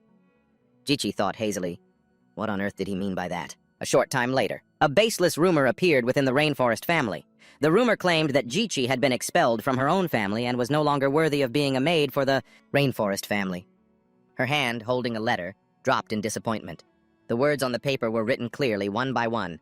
"Listen up, Yuchi Zaloi Villa. You, the head of a useless family, you have been sold off by your own clan. You shall receive a fitting punishment." Jichi's hand tightened in anger and despair. The words from the letter were seared into her mind. She had been stripped of any rights she had, as the direct heir of her family. The more she thought about it, the more she cried. Her eyes showed deep sorrow, yet her lips seemed to be forming a slight smile. "It seems I won't be able to stay in the Wren Harper family any longer either," she thought absently. It was to be expected. The Wren Harper family is one of the top families of the Dark Clan. Jichi thought, even though I was only being used as a maid. For one of their children. She leaned against the wall and sighed in relief. For a commoner like me who has just lost her title, I don't even have the right to serve him. She quietly opened the door, preparing to leave. I'll be disposed of soon and will be serving a new master before long. With that thought, Jichi left decisively. She threw open the door and laughed loudly. "Hello?" The other maids working in the kitchen all turned to look at her with expressions of slight apprehension and distance. The weather today didn't seem favorable. The sky was gradually darkening, and birds were spreading their wings to return to their nests. Suddenly, a white wolf let out a terrible howl as it was slashed across the chest. It immediately collapsed to the ground. Seeing Nock decisively finish off the wolf, Rona whispered to Jichi, "Don't you think?" She felt that there wasn't a trace of joy on his face after killing the wolf. Does the young master seem more strained than usual today? But Rona couldn't believe her eyes, because he was so different from before. In the past, he even had a bit of mercy. Her mind was now filled with question marks. But today, he was a little... Jichi was curious about everything that had happened. That caused Nock to change so drastically. Is it really true? Of course, she was also very worried about him. This makes me a little uncomfortable. Nock's sword was covered in the wolf's blood. This was unavoidable. He closed his eyes and plunged his sword into the ground, causing the remaining drops of blood to spatter onto his clothes. It was unclear what he was waiting for. He looked as if he was on the verge of disappointment. It's about time for that thing to appear. So it's not planning on showing up today either, huh? According to what Nock knows, in the Lost Forest, a mysterious monster will appear when the monster population in the forest drops to about 20%. It's the hidden boss. Sheathing his sword, he had already taken care of countless white wolves, hoping to speed things up. I was even thinking of killing it to help increase my stat points, but I guess it's no use. But suddenly, in a nearby bush, a sound appeared, rustling the leaves. It was just enough to catch Nock's attention as he was preparing to leave. Before he could even get a look, it suddenly dashed right past him and vanished. He couldn't even make out its shape. This was completely beyond Nock's expectations. The monster was faster than the wind. Its speed was on a completely different level. But that only made Nock more excited. He immediately confirmed it. I knew it! A hidden boss has to be just like this. But there wasn't a single moment to rest. Nock had to fight a giant bee, a special breed king hornet. Damn, this thing is going to be a pain. With his supreme skills, he easily dodged the attacks the monster unleashed. But it's not like this is something I can't take down. While he was fighting with all his might, one of the two maids called out to Nock, making him turn his head. Young master! Jichi's face showed clear shock, and he had no idea what was happening to her. It was unimaginable that she had blocked one of the monster's attacks for Nock. But he didn't think for a second that what she did was noble, because the confidence in his own abilities was ever present in his mind. Even without Jichi's help, that was an attack I could have completely dodged or blocked. So why would she save me? He froze for 5 seconds, unable to process what had happened because everything unfolded so quickly. But regardless, he recognized Jichi's courage in the face of the monster. I wonder how many people could rush at a monster that suddenly appeared. As she fell, he didn't even know what was going through his own mind. His words and thoughts didn't match at all. I'll make good use of this. It's all to save her. Nock's anger was visible on his face, his gritted teeth looking like he wanted to grind the monster to dust. Immediately, the system activated. The skill Genius Time has been activated. Meanwhile, she sat crying on the floor. Her parents didn't even try to find out why, just stood to the side, talking back and forth. Oh my, why does our precious Jichi keep falling down like this? Yes, Mom's right. There hadn't been a single day where the wounds on the girl's knees had fully healed. I, Jichi, watched their retreating backs in the past, a worry that had besieged me for so long. That's what my parents used to tell me, that my wounds never fully healed. And even now, that thought made me uneasy. However, it didn't just apply to the wounds on my knees, but to the wounds in my heart as well. I wonder if it was a prophecy for my own future. Nock suddenly turned and asked Jichi, "Who do you serve?" His out-of-the-blue question left her flustered, unsure how to answer. Who do I serve? The figure of a man appeared in Jichi's mind. It was her father, smiling brightly. Then the painful memory resurfaced. A man who had mercilessly slaughtered his own relatives, all to seize the position of family head. Jichi, one day you will be mine. Her thoughts were in turmoil. Who should I serve now? Another man's voice appeared with cryptic words. Who do you serve? If you need to, feel free to use me, because I will be using you too. Meanwhile, he and Rona were extremely worried about her current condition. A system notification was sent to Nock. You have defeated the monster. You will be granted a special reward. It was hard to tell if the drops on his face were sweat or tears. Just one look was enough to see how worried he was for Jichi. Just hold on a little longer. Nock didn't forget to reassure her. Everything's all right now. I'm taking you back now. Rona also advised him not to stay. Young master, we need to return to the mansion quickly. All Jichi could see was him. She, the one who was seriously injured, felt no pain. Instead, she blamed herself for being such a liar. Is that really the expression of someone who plans to use me? The eyes are the window to the soul. She listened to her own heart. I wonder why. The image of him before Jichi's eyes began to blur, like glass fogged with steam. Why do I feel a stir in my heart? Her train of thought was suddenly cut off as her tears fell. And there was anger in his words, too. Teo held the letter, his face showing clear displeasure. This is truly a complicated mess. The butler has already investigated her background to the very root. Based on our investigation, the contents of this letter are true. The Loy Villa family has indeed decided to completely sever all ties with her. To him, she was always just a pawn, the very reason he brought Djichi to this place, all to seize control of the Lovefilia family. Theo's schemes were beyond imagination. In the end, she was the only one left in the dark because they had already lost the head of the family. They're in an incredibly unstable situation. I was thinking this would be the perfect opportunity to take over that family, assuming things inside are unstable enough. If the heir's position is also wavering, then like a knight on a chessboard, we'll do whatever it takes to strengthen our house with the Wren Harper family's intervention. We'll be able to make them bow their heads to us, one way or another. The letter in his hand made Teo anxious. But what if Jichi is exiled from that family? You have been stripped of all rights you held as a direct descendant. What if that happens before any of our plans can even be set in motion? Realizing she was of no use, he asked the butler for his opinion. Then there's no other way. What do you think we should do with Jichi? It's always for the greater good of Rothwell, to protect the interests of the family, of our master, although it is most regrettable. But we cannot allow a maid who belongs to no family to be by young Master Knox's side, taking care of him. We would be looked down upon at Eldon Academy if we did that. I see the butler already has a plan. I think we need to handle this problem quietly by ourselves. Teo agreed with his opinion. I think so too. Suddenly, the door burst open. A servant rushed in, panting, "Sir!"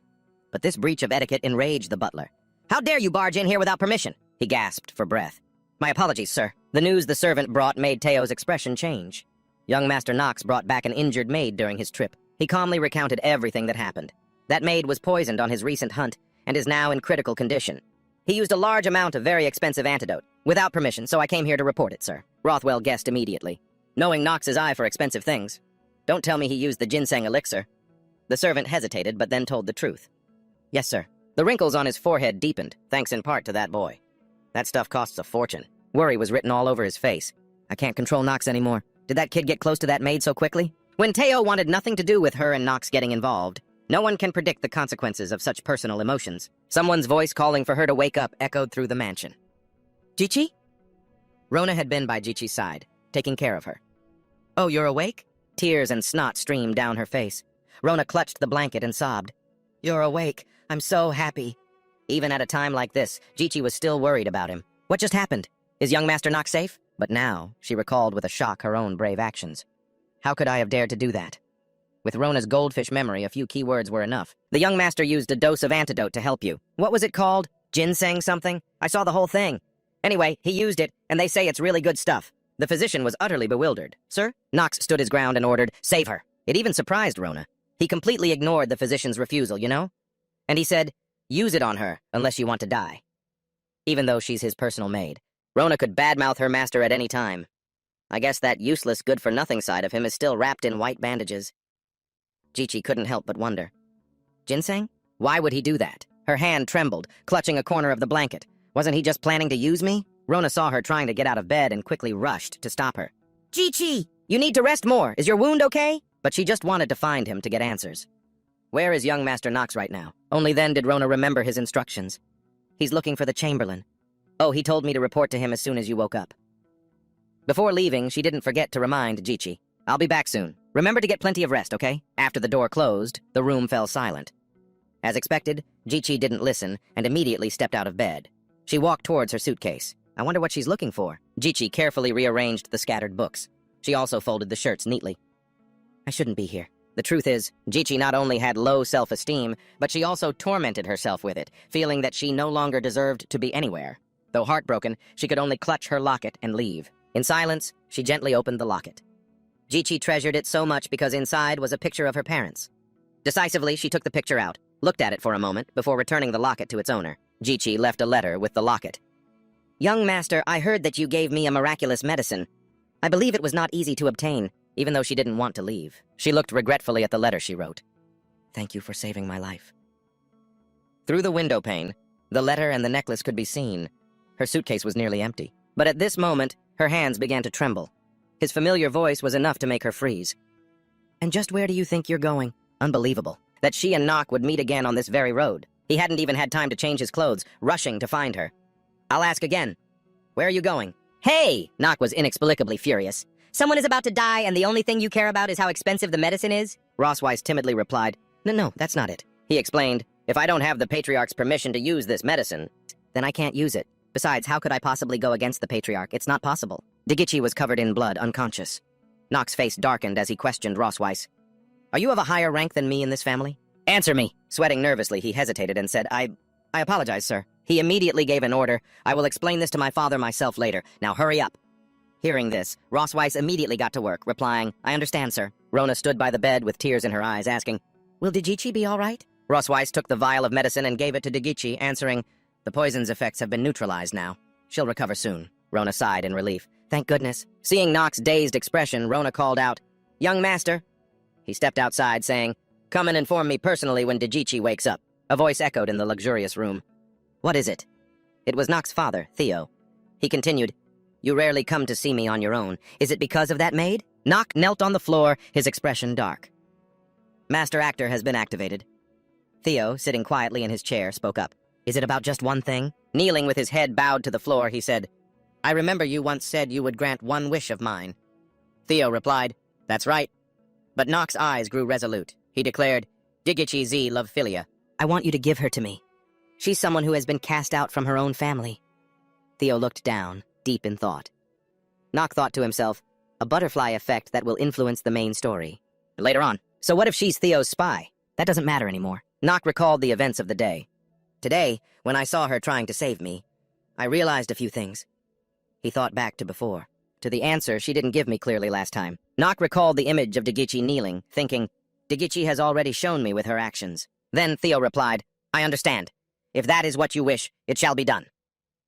The next moment, Nock stood up, about to turn and leave, but he spoke to his father once more. Patriarch, this unworthy son of yours has one more matter to report. Oh? Theo consented. Speak, he said, even if you are my father. A notification appeared. Warning. The effectiveness of Master Actor is decreasing due to your agitated state. But Nock angrily cried out, Please, do not bother my people anymore, he finished. In a dark room, Nock looked at the green-haired girl holding a suitcase and asked, And just where do you think you're going? Nock, Degichi replied. About that. I'm about to leave this place. I feel like I don't belong here anymore. She continued, trembling as she spoke. Thank you, sir, for everything you have done for me. Hearing this, Nock said, I will ask you one more time. His expression calmer, he asked, Where are you going, instead of serving me? My maid. Degichi lowered her head, hesitating. But you already know the answer. I received an order from the Patriarch to monitor you, which means I have deceived you. She cried pitifully as she spoke, then questioned him, But Why are you trying to keep me here? I deceived you. She cried out, I would have no grounds to complain even if you threw me out this instant. So why? Nock looked at her and thought to himself, so this is the real Digichi. Behind her actress facade, this side of her is more like a real person. A person who chooses not to give up and struggles to push through that moment, no matter how difficult or dark it may be. He spoke softly. People often deceive each other a lot in the beginning, you know. Dichi cried out, But my lord, I've wronged you so terribly. He replied, That's precisely the reason. He continued, After causing such a mess, you think you can just leave without making amends to me? Whoever said I would allow you to leave like that? Dichi replied, My apologies, my lord. Nock reached his hand out to her, saying, Dichi, you will stay here. I don't care what my father thinks. I don't need the Love Villa family name. In your name. Then he stepped closer, placed a hand on his chest, and said, I only need your talent. Hearing this, Dichi whispered, Young master. Nock walked past her and declared, That is why I want you to stay. Help me. Stand by my side until you have atoned for the mistake you've made, as my personal maid. Hearing this, Dichi froze, surprised. But a moment later, moved to tears, she replied, I understand, young Master Nock. As Nock walked away, Dichi turned slightly to watch him, vowing, I will be by your side, forever, and I will always be there to help you. Nock smiled and called out, Excellent. Suddenly, Dichi asked, You've asked me this question before. You asked me who I served, didn't you? He answered, Yes, that's right. She then replied, Now you know who that person is, don't you? Nock said softly, Yes, I know. I know who it is now.